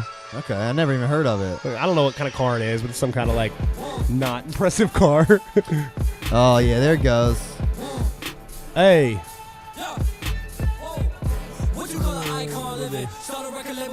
Just did it. You know what I'm saying? I think he's sweet. Right. I think he's doing his thing. Okay. And the whole thing's all right, so Will Smith makes fun of him. Let's see that one. Look up the Will Smith one. I'm a torso. I say just like kind of a fun, like shit's play or whatever. Here's Will Smith doing it. I already love it. You can see his face. He's like trying too hard as you clown it. That's so funny. His gold chains around his neck. Like actual chains. Watch the YouTube video if you're listening to this if you want to see Will Smith. Yeah. You know what I'm saying? Short shorts. That's so funny. He's doing too much. Come on, man. Let's get these quality up. Yeah, your quality is garbage. You know what I'm saying? He's got his house slippers you know what I'm on. saying? He's just doing it most. That's so funny. Socks. That's hilarious. Will Smith be killing me. That's funny as fuck. His gold teeth fall out. And then if you get to the end, it has like a little thing where it's about over. Like you like congratulates his son. I'm proud of you, baby. 100 million streams. Boom. Damn. Congratulations, man. He's such a good dad. Yeah, that's so cool. That's such a cool thing. Will Smith is almost as cool as The Rock. No, Will Smith is way cooler than The Rock. Fuck you, dude. Like Will Smith is 10 times cooler. Fuck. The Rock's cool. I like The Rock, but like Will Smith is like a lifetime idol of mine. I mean, he was my Will first Smith. favorite rapper of all time. Sure. Well, he is a substantially better rapper than anybody gives him credit for. He wrote the first horrorcore song I ever heard. What, Nightmare on Elm Street? Yeah. Or My Street? Yeah. It's a great song. I love that song. I mean, he had a lot of really great storytelling songs back in the day. Yeah. But like, he is a substantially better rapper than anybody gives him credit for. He is. You're right. He is very polished. I like almost every song I've ever heard by Will Smith. He's made a billion great like fun party songs. Yeah. That are, I think, Just Cruising, Party in the City. What about that's like Miami? Yeah, Just Cruising. Where Party baby in the city I don't care. Is on, that's Miami. To the break of dawn, Just we Cruising. going to Miami. Welcome to Miami. Yeah. And that's my shit. Well, Just Cruising's like, Just Cruising. Where baby I don't care. What about? Long as you take me there. What about he had boom, shake the room. Boom, shake, shake, shake the room. That was older. Was that? Oh, was it? I don't remember that one. What about getting jiggy with it? Nah. Fuck yeah, I love that. No, shit. but then if you go to like Wild Wild West, like he is rapping better than people can rap on Wild Wild West. Like so? I think he is very, very, very intricate and polished and smooth, and like people cannot rap as well as he can on Wild Wild West. Okay, if you say so. Jim West.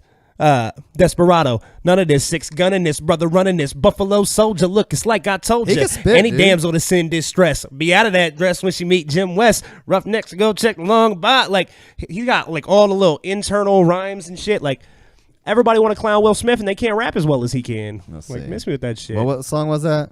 Wild Wild Wild West. Wild West, he's going ham on Wild Wild West, bro. Wild West featuring Drew Hill and Cool Bro, D. he raps very well. And people like act like he can't rap, bro. Wild Wild West going And the songs are good too. Wild Wild West. In the West, lost his damn mind in the West. Nothing less. Look at Cisco. I forgot they were on this song. Ready for battle. No poison. Look what he did. Now what a real good kid. What was that newer song he did that was like Slide or what? Not newer, but that shit was dope. Switch. I don't hear that. You remember Switch? That song was tight. That was like on his last album that he did. But like I get in arguments all the time with people about Will Smith because they want to act like you can't rap, bro. Yeah, he Like can. what the fuck Dude, are you Will Smith listening to? can rap. He can rap, bro. Listen to this shit. I've never heard this.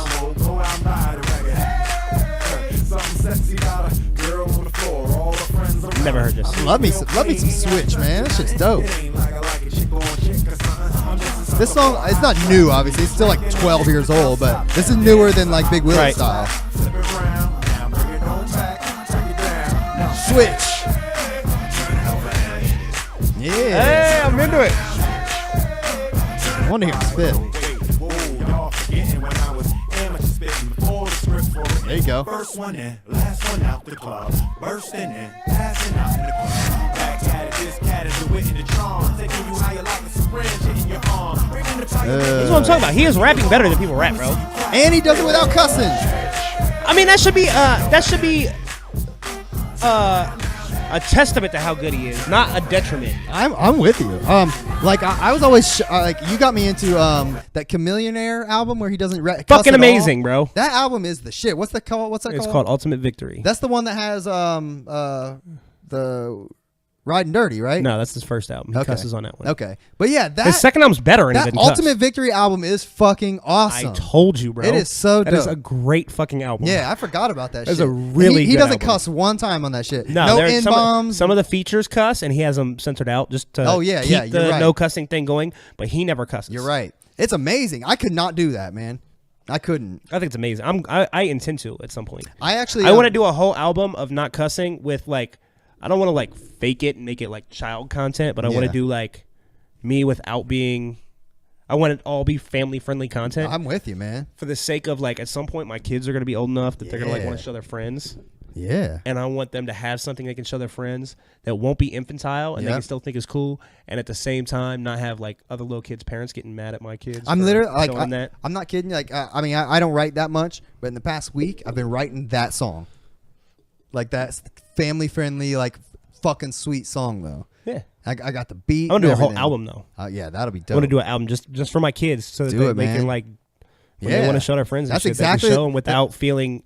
That's like the they same can't, shit. That's you know the same what I'm shit saying? I've been thinking of, man. I want them to be able to be proud of me without Yeah. having any kind of like strings attached to that. Yeah, I like it, man. I like that idea. It's awesome. You know, both in the same headspace there because, you know, I let my kids listen to like my shit and stuff, like just funny. Like, hey, listen, Dad. But I mean, not the shit where if I'm talking about like fucking or whatever, I'll keep that. But I don't care if they hear like f-bombs, you know, Yeah, no, I let whatever. my kids listen to vulgar shit. You know, I don't give a shit. I try not to shield them from that kind of stuff. They're gonna hear it. They're gonna hear it. They're gonna hear it in life. It's better that you give it to them through the lens that you want them to see it through, rather than the world giving it to them through their own lens. Exactly. So they know the drill. But yeah, it'd still be cool to have some shit that they could like. If I made like a whole album of that, like dope, fun shit that they could like listen to, sing along to, show their friends, like that would be so fucking sweet. Absolutely. Man. Like that's like part of the thing too. Like when I like, Like when me and Tina would break up and I write these like songs about Tina,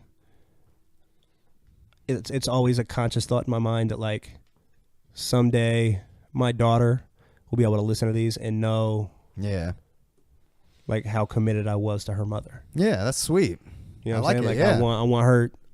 It's like always a thought in the back of my mind is like I want my kids to perceive me the correct way. No, I'm with you, dude. I feel that 100%. Well, you know. I mean, I do a lot of like crazy vulgar shit. Like I just got to make sure my kids understand like that's just daddy being entertainer, goofy, like having fun. Like that's not necessarily who I am. Right. But you know, Eminem did a good job of doing that, like, you know, making his like songs for his daughter and shit like that, like sprinkled, you know, through his life. You know, he didn't actually do what we are talking about necessarily. But I mean, you don't necessarily even have to make songs for or about your kids. Sure. You can make songs with the intent of having your kids see a piece of yourself. Yeah. Without directly talking to them, it can just be a piece that you want them to see. I got you. Like I wrote this song, even though it has nothing to do with my kids, just so that my kids can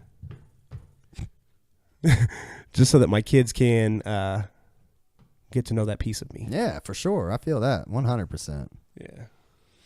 I look forward to hearing your album, man. I'll do the same. It's like a thought that I've had for a while and I've never really even started Yeah. But like I always keep that in the back of my mind. Like I have to do that. Yeah, that'd be Once really they start sweet. reaching like a certain age, I got to make sure I get that done.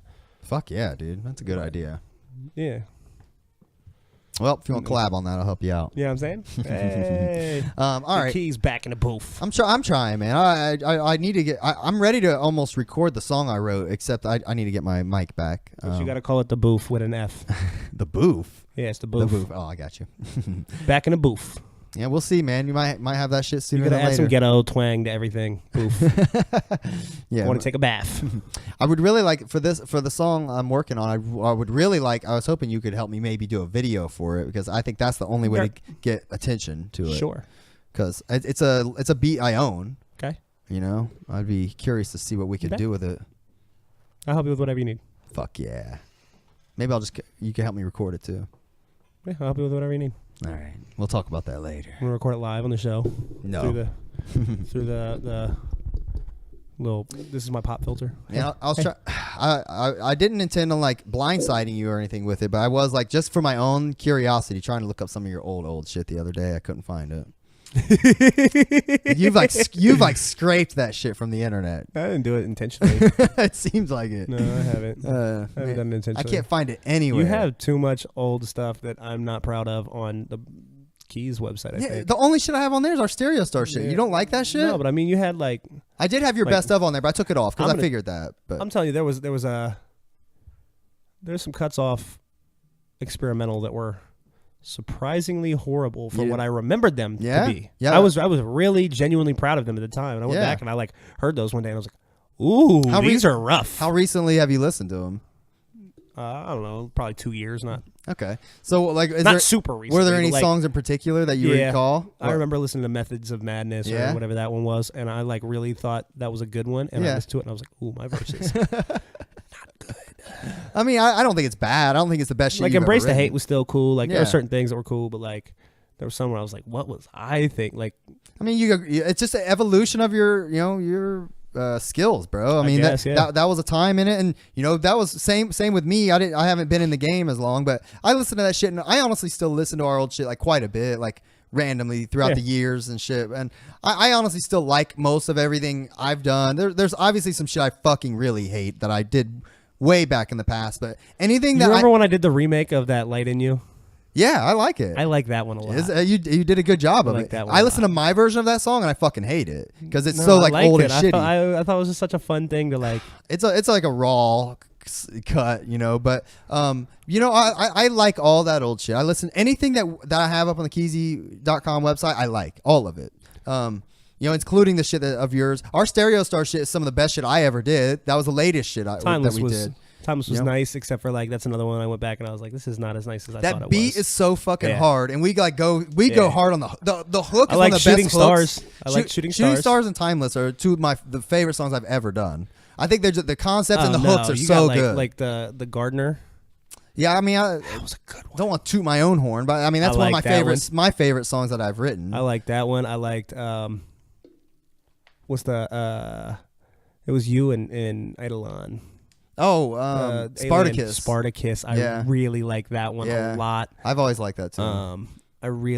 Some of the shit, like I listen back to it, I'm like, man, like I don't think I could write this now. Like I don't know what my headspace is. I love the Battle of the Broken Fort. Yeah, dude. Like I think my fort, dog.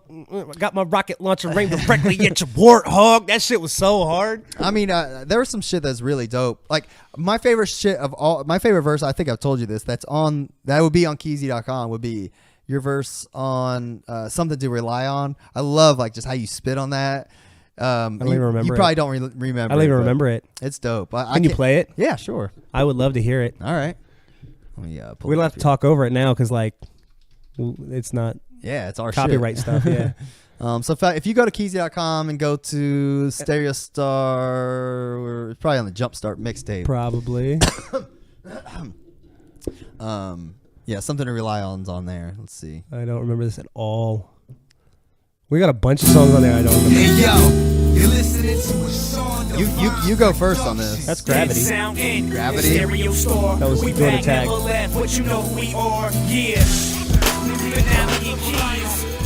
don't remember this. You don't remember this at all? No, I don't remember this. This Sean at all. Divine. Remember when we bought those Sean Divine? I love Sean Divine beats. Yeah. I don't remember this at all.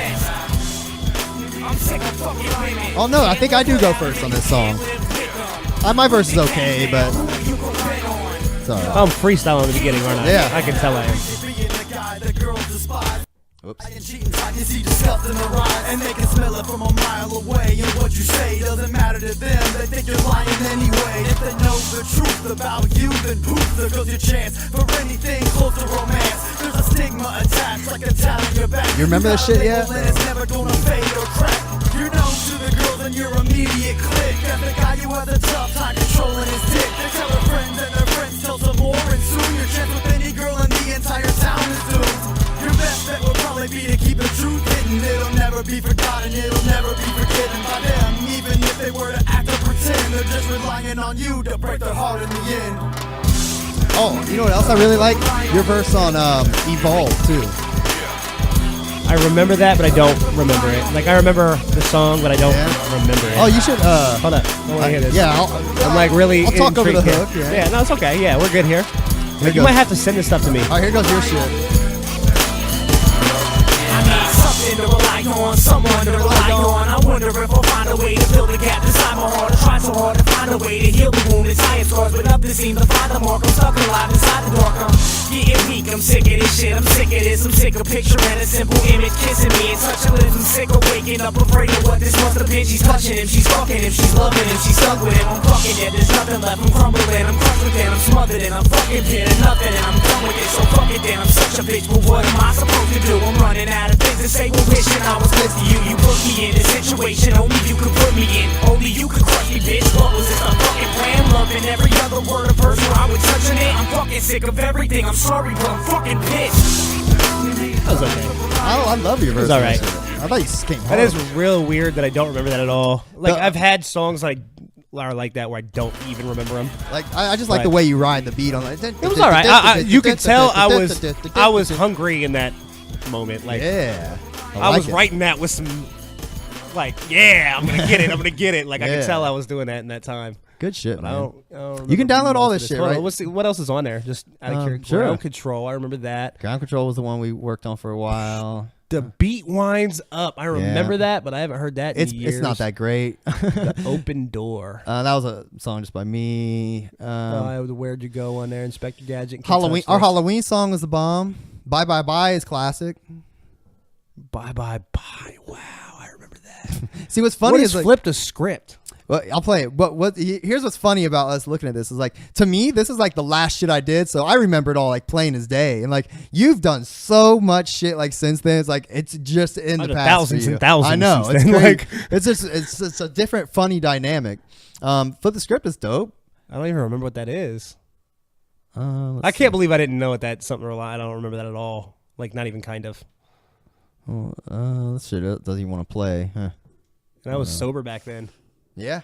I still don't remember it. Yeah. Oh, there it is. Oh, I do remember rapping on this. I don't remember what we did with it, but I remember we rapped on it. Yeah, it's fun. I think I wrote my verse not to this beat, and I just spit it to it. We don't even pay attention to verse or hook or nothing. No. Let's talk about abortion. Let's throw divorce and the mix of chicks with up proportionate tits. We're the bigger the better and the less the best. The world is a cesspool saturated with sex. I'm not complaining. I embrace the pages of a porn magazine that is like some Asian. It's the day of HX. It's all the rage, but you can't fuck a bitch without passion. Bro, you're killing it. Herpes and gonorrhea, fucking crabs, hepatitis, or diarrhea. Oh no, now motherfuckers dying from the cold. I can't hide in my basement because of all the black mold. Bro, you're snapping. This is dope, man. Here we This go. shit is super hard.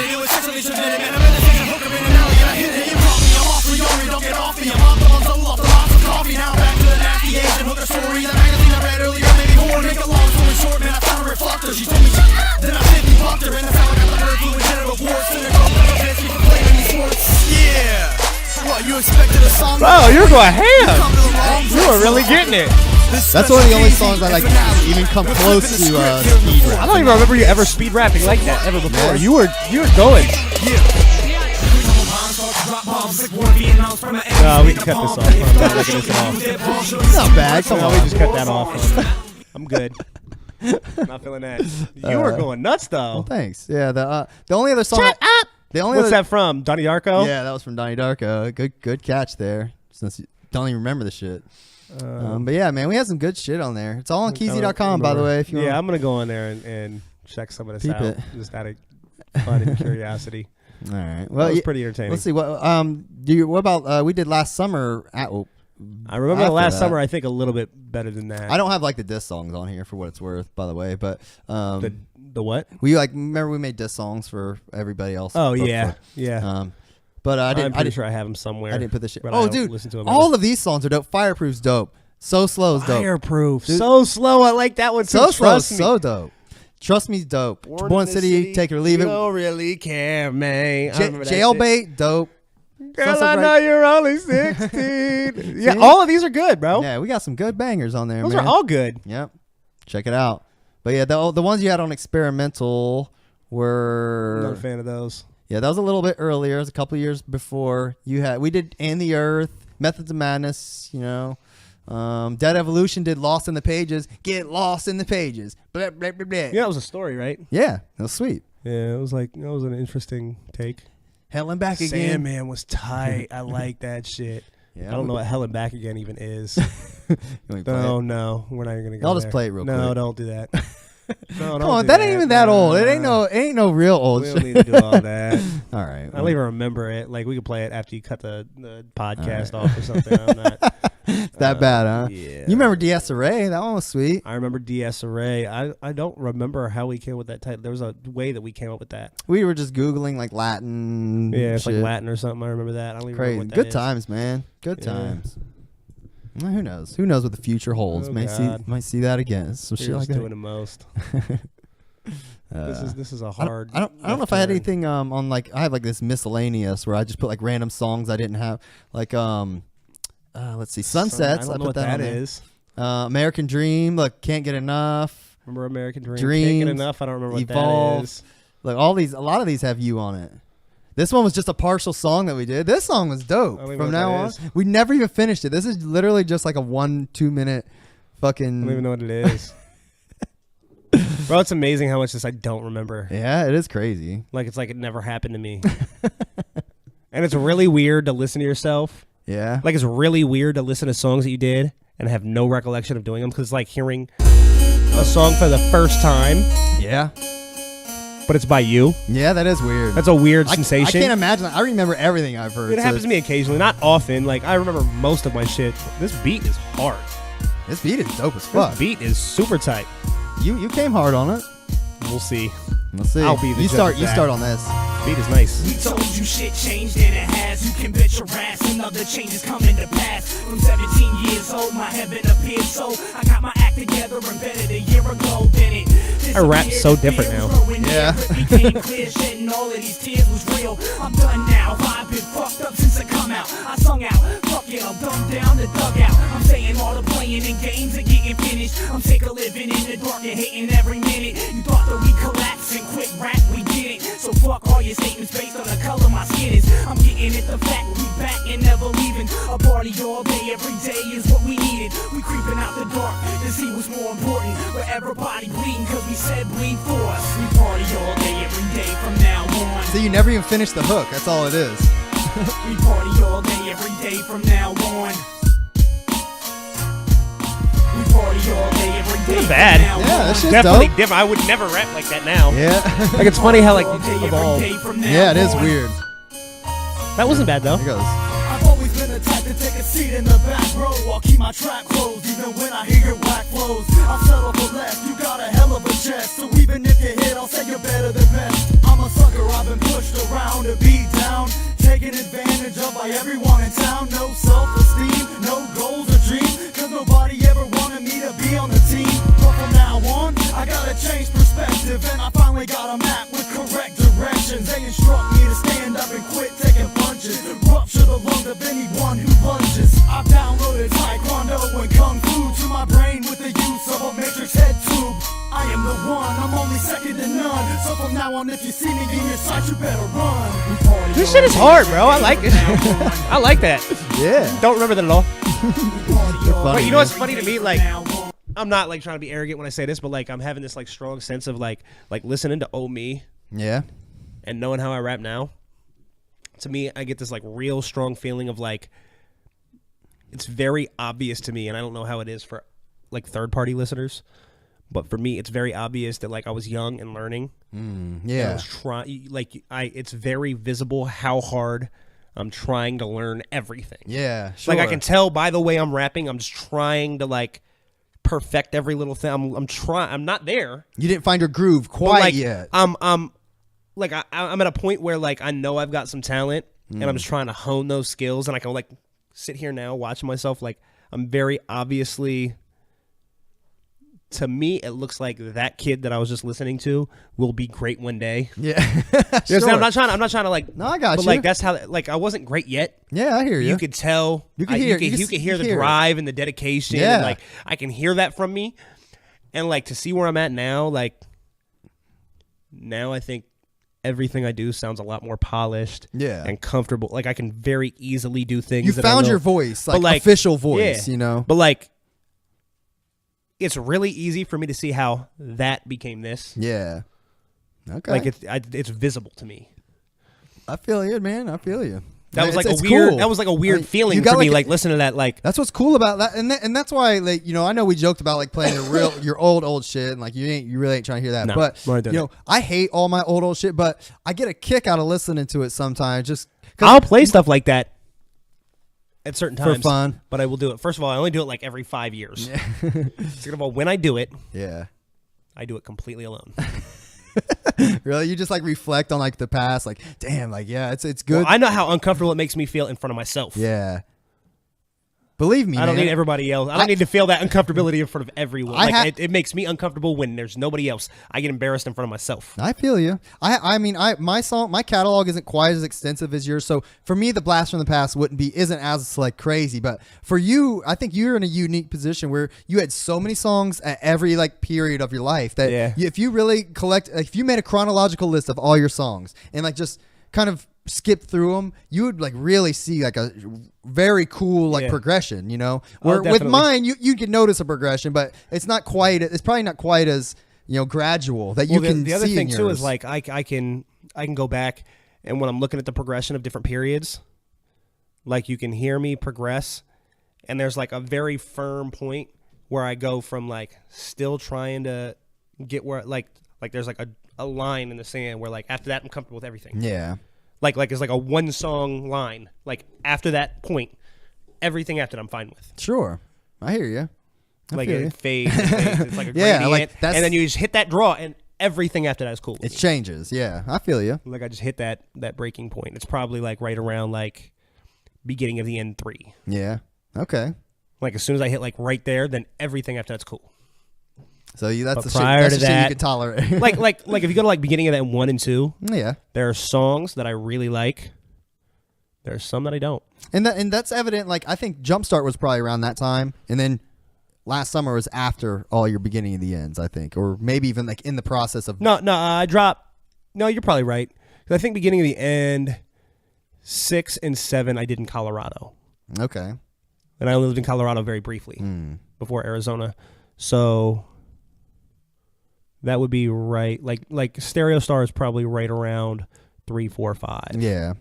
Okay. But yeah, even in those two, just those, I mean, the Jumpstart was like a collection of shit we had done up to that point. Right. But you could still see the difference. Like, we made an album when we made, last summer. Like, right. We didn't just collect songs. Right. We set out to do something. So, and that helped. I think that kind of, when you go into, writing like a concept album like that, especially, it changes the dynamic. It makes, your writing is going to be a little sharper, I think, because you're trying to, stick to your guns, Yeah, well, I mean, that's kind of like with Mafiotic Misfits. Like, our first album was just a collection of shit that people were recording while we were partying. Yeah. Like, we'd all be doing drugs and drinking and shit. And, like, a couple of us would be in the room all the time, like, just switching out, like, recording shit. Like, okay, I'm done with my verse. I'm going to smoke. I'll finish it. You know what I'm saying? Like, and so, like, every song has these, like, odd combinations of people and, like... Sure. That's fun, certain songs were recorded at different houses and shit. And, like, it's just all over the place. Whereas, like, our last album, like... we cut a record. Yeah. You know what I'm saying? Like, it was intentional. Like, yes. Like, I built the whole record by myself and then gave the rest to everybody else to finish. Okay. You know what I'm saying? Like, I like built that. an album.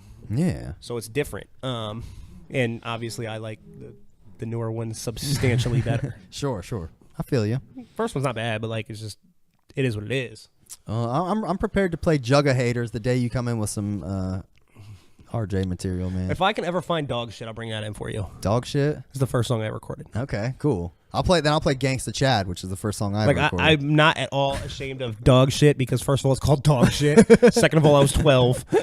And third of all, it was the first song I ever, like, you know what I'm saying? Like, there's just nothing, no matter how bad that is, there's no shame there for me because it's just so absurd. Yeah, I feel you.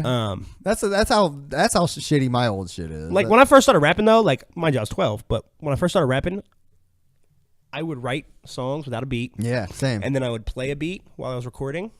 I wouldn't pay any attention to the beat. I'd just read. Yep. So I wasn't even, like, paying attention to the beat. Not even just off beat. Like, I wasn't even saying it to the beat. That's funny. I was just reading. That's great, dude. I'd love to hear that. It was dog shit at 12, bro. There you go. When we first recorded, the first song I recorded was called Gangsta Chat. I recorded on one of those skinny, like, PC mics. That's how I recorded dog shit on. I literally took the beat, and it was a Dr. Dre beat from, like, I had the Chronic 2001 instrumental. I played it on, like, a CD player in the background, hit play, and then rapped to it. Mine, this is like I had written rap songs at school, like, playing around and shit. And then, like, my cousin had showed me, like, when I was 12, that I could take that little PC mic and pull up, like, Windows Media Recorder. Yeah. And I was like, oh, it's over. I'm a rapper now. Like, I'm a rapper now, guys. That's that. I was, like, laying those. And I was like, there might be a million rappers. But I'm recording my songs. How many of them are doing that? Yeah. Because I knew a million rappers at school, but none of them recorded songs. Yep, I know. Like, fuck y'all. I'm that's all it takes, man. You got the know-how. It started with that little skinny PC mic that came with the fucking PC, and my cousin showed me how to pull up Windows Media Recorder and pressing that record button, and that was that. Brad Torch says, Special Keezy, you can't see me. You can't see him. That was a one. I think on Flip the Script, I say Special Keys, you can't see me like Rick James. I'm super freaky. Here I come, no bitch, no, you can't touch me. Stereo star on a beat so dusty. That was on Can't Touch This. That was on Can't Touch This. You started busting the verse. Yeah, I remember just from him saying that. That was on Can't Touch This. You're going, but yeah. I remember on Can't Touch This, I had some little piece that I was proud of, where I said something about slam on the rims like we were dunking. Yeah. Clown on the beat like we were juggling. Yeah, something I forget, something like that. Yeah, I remember liking that when I wrote that. It's good shit, man. Can't touch this. Well, check it out. Keezy.com's got all that shit. Download all of our albums and listen to them and enjoy. Or go to itsendsbaby.com and download good music. How much is that? Itsendsbaby.com. Everything's free. There's some stuff that's not free, but, like, there's over 200 songs that are free. Fuck yeah. Download all that shit too. It's a little more polished. Come on, man. You can't fuck with. You got Secret Garden on Keezy.com. Secret Garden is like you don't understand this because, like, this is, like, before we were friends. Yeah. But, like, that was, like, inspirational to me in life. Yeah. So, like, that's, like, always stuck with me. So, like, even though we're friends now and, like, we can like, it seems ridiculous to think I would, like, idolize you. There was a time when, like, I idolized you. Yeah, I know. That's like weird. That was, like, a real thing for me. And, like, I've never lost sight of, like, the Broken Fort, like, all the things that you did different than every other rapper I've ever met since, and, like, why that was influential to me, and like it's still influential to me to this day. Like your conceptual aspect of things. That's part of the reason why like I think you like Nasty so much, because it's very similar in a lot of ways. But like you guys helped me learn a skill that had I not been influenced by you guys at that point, I probably never would have attained quite the same way. Oh, wow. Okay, cool. That's awesome, man. Thanks. Yeah, I mean, I know, I mean, you were literally like 14 at the time, probably. And I'm how old are you now? I'm going to be 30 in August. Okay, cool. I'm turning 34, so I'm 4 years old. So I was probably 18, maybe 17, 18 at the time. And I remember talking to you on AIM and shit. And like, you guys might as well have been like fucking like Drake and Kendrick Lamar and shit. Yeah, I remember you being like super like, you know, into it. And like, I mean, at that time that was like a weird feeling to me. I'm like, mind you, I'm 17, 18, like, fuck yeah, I got a fan, you know, that's all I care about. Yeah. So, you know, I would talk to people. We'd have like our little guest book, and I'd chat people on there on our little website and shit like that. But you know, it's awesome, like, you know, knowing that, because at the time we were just, you know, we were trying hard. Don't get me wrong, like very hard at that time, you know, in our lives, trying to make it really happen. But, you know, we just weren't quite there, and, you know, the magic wasn't all there yet, you know, but, you know, and then life gets in the way. But, you know, for what it's worth, I still listen to Secret Garden often. And even though that shit, made that shit like my third, fourth year of rapping or whatever, I like almost every song on it. I think it was really sweet for what it's worth. I've had ever since the Secret Garden came out, I've always had this idea that I'll probably end up doing one day, because fuck you, I'm not even asking you, I'm just gonna do what I want. But like, because I've had this idea for so long, I do think I'll actually end up doing it. But I want to redo the Secret Garden album myself. Oh, I want to like remake your album, but I want to do it like in a different vein. But like, instead of doing like The Beautiful Garden, it's gonna be like Everything in the Garden's Dead. No, and I want to do like a whole album, like conceptually around that. And that's just an idea I've had ever since you guys did that, and I just always think that'd be cool. That'd be so cool, man. I would love to hear some shit like that. Like kind of like do like flips of songs. Like, okay, you got the gardener, so I'm gonna do something about the garden, like garden dying. You know what I'm saying? Like, just like everything. I just want to like.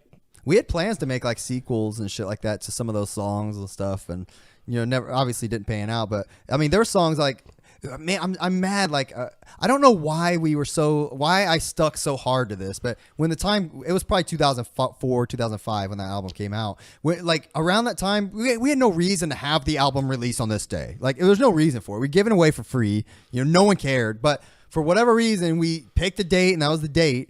And like, Chris had a solo song written that was like conceptual, fit the album. It was fucking so tight. It's called The Key. He never got around to recording it. Like, I regret like not giving him the like ample time and shit to do that, because I think about that shit all the time. It's something so minor probably to him and everyone else, but does he still have it somewhere? I don't know. It was, because if he does, he should go drop it now. He never recorded it. He should do it. I would love that, dude. I would love it. It was so dope. I doubt he has it, but he could probably rewrite it now. But I mean, like, not everything has to be for the sake of anything other than just art. Yeah. Who cares if anybody else appreciates it? Yeah, I record a lot of songs just for me. Yeah, not for other people or listeners. I record a lot of music, and probably half of it is just for me. Really?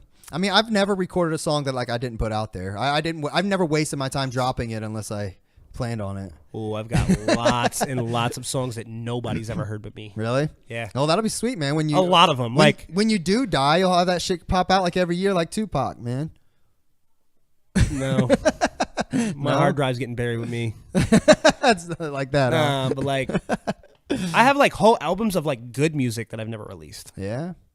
Oh shit. Like albums. Like, I've put together albums and not released the album. Well, you know what you should do is we should make like something. You should curate those or give them to me and let me curate a best of unreleased, and we'll release it as a kind of Clash exclusive. We could. I mean, we could do that. Song by song. Like, I can think of like actual songs. Song by song, like, once a week. I'll just pop it on the end of an episode, and then when we have the full album, somebody can download the whole album.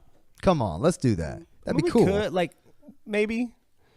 Like, I do have like this whole thing. Like, I know that this is ridiculous, and this is me being a dreamer, but like, I do like the idea of like me becoming famous one day and then dying.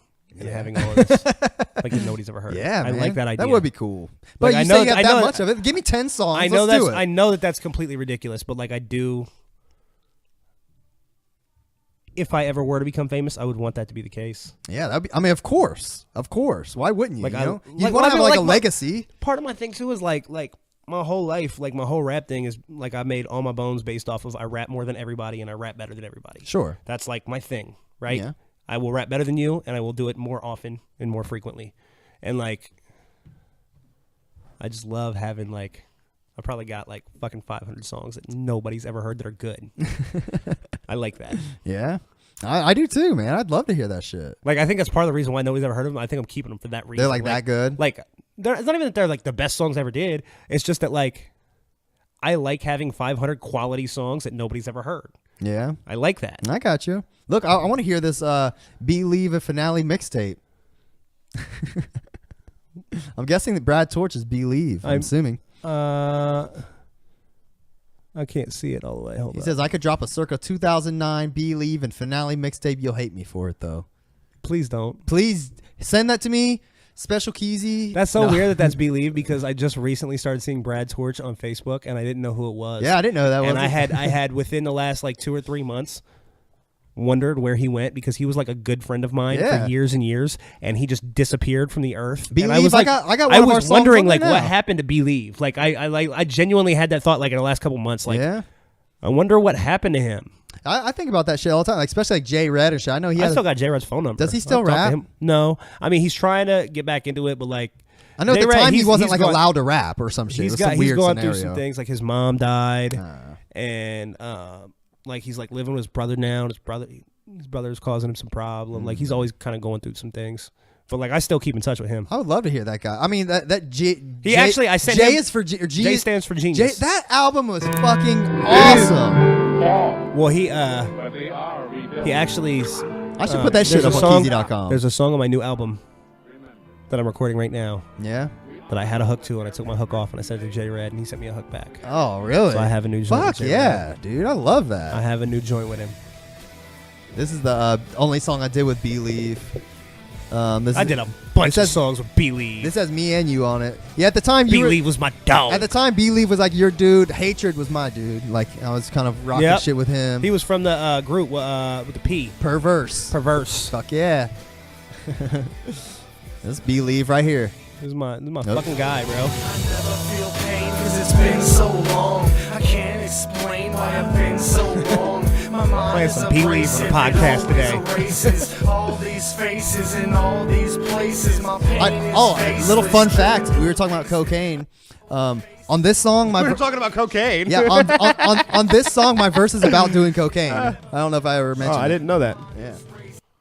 And the rhythms of life. Every day keep on facing. I know this. I listen to this shit. Where to go when I'm left all alone.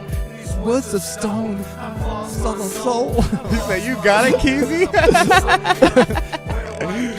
You're dead since my birth. all of this pain. I just Can't get enough because it's just pain without all the love. Beat is fucking crazy. It is. This is on Keezy.com under the Keezy Miscellaneous.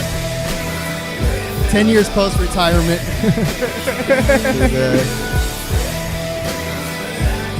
I'm glad to know that Brad Torch is Believe, though. That's my dude. Brad Torch, what's There's up? a pain inside me and it stems from the fact that I've never had anyone to watch my back all by myself, and I struggle just to stand upon the rubble of my life, and I'm stuck knee deep in a puddle. Man, I'm a mess. Will you look at me? I'm ready to go. I'd walk 150 miles through the heaviest snow to get away from this. I know I'm paying for shit. All the mistakes that I've made are to blame for this. It's all coming back around, full circle again. It seems that karma finally found me. Let the hurt begin. I'm giving no days grace. It hit me like a ton of bricks, but I know this place. I'm only here to get my fix. Now my teeth are clenched. I got a different approach. My heart is racing. I can taste it all up in my throat. My outlook has changed, for now it's suddenly sunny. Another bump. I just can't get enough. It's lovely.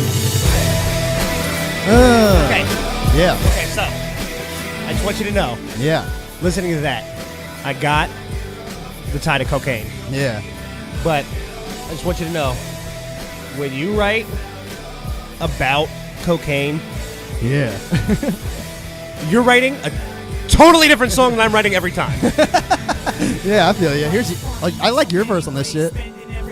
I'm on this? Yeah. Instead of trying to make it great, busy trying to play these games, working on you getting paid, working on you getting laid, and constantly you make mistakes. Honestly, not even strange. Nothing's wrong with facing fate. Nobody can take my place. Nobody takes me to gates. Only I can make the man I am and be. And every chance I stand alone, fighting for my life so I can die in the end. When it's time to be judged, my mom's will be there to help. My mom's has got to face her own judgment herself. My job's, my hobbies, my possessions, and everything else will be stripped. I'm asshole naked. Will I pass or will I fail? I'ma live my life and cherish every second while I breathe. I ain't never scared, never will I spare a moment to be me. And when the time comes, I'ma own up to my actions, cause I know who I am, what I've done, and what'll happen. Not bad. Okay, I did not know I was on that until you were like, "This is your verse." I thought it was you and Believe. That's what I thought it was. Oh man, yeah. Second of all, that verse wasn't terrible. There was a little parts that could have been better, but that was generally okay with my verse. Yeah, not But bad. your verse astonished me in the sense of like, how is that the verse you wrote about cocaine? Well, it was just mainly like just a lot of like, it was more along the lines of like somebody who was like who just couldn't handle it or some shit. Like, it wasn't necessarily like my personal experience, but mainly like my teeth are clenched. I got a different approach. My heart is racing. Like that Feel shit. it in my throat. But Yeah, I got you. everything else prior to that was just like feelings. Essentially, but Like mostly just shit to the say. last to shit I rime. wrote on cocaine was like, No, I didn't write it on cocaine. no. I'm just saying like cocaine inspired was like, bring it how I bring it, then you know that I'm gonna turn into a savage. I'm about to set it up. You know what I'm saying? Like, Yeah. that's the kind of shit I think of. No, I would. Cocaine. I mean, yeah, same. I don't know why I went that direction with that song. That's one of the only songs I did where like I didn't do like my rap voice.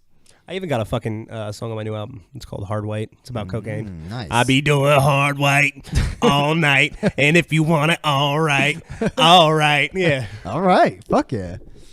All right, man. Let's wrap this up. We're at over 2 hours. Oh, now. we've been doing this for a while, Yeah, bro. it was a fun episode. We got some That was reminiscing there. fun. That was a Good good way time. to come back into it. It was a Yeah. good one. I like it. Well, let's plugs. What you got to plug? Anything? Buy McNasty's beard oil. Oh, he has beard oil. He does have beard oil. I don't even know if Sweet. he sells it, but he has like beard oil. I'll buy. Like I some. don't even know if I saw it this tour, but like the first time we went on tour with him, he had beard oil and it had like a label and everything. fuck And he had yeah. made, he had like beard. That's what's up. But I don't even know that he sells that, so you don't have to buy his beard oil. If I could, I would. Just go to my website and download my good music, and then go on to Spotify or preferably go on to your digital store of choice and buy all my music and give me your money because I'm poor. Fuck yeah. For me, my only thing I could say is go to Keezy.com and watch this show. I did a Keezy show last week because I didn't get a chance to do it. Iconic Clash. We gotta get our own fucking domain. I agree. We'll work on that. We'll do that by the end of beta. Yeah. Good call. Whenever that is. Whenever that is. Who knows when season one's over? It'll be a mystery. Yeah. So go to Keezy.com, watch our shit, subscribe to our YouTube channel, like us on Facebook, check us out on Twitter, Instagram, all that good shit. Other than that,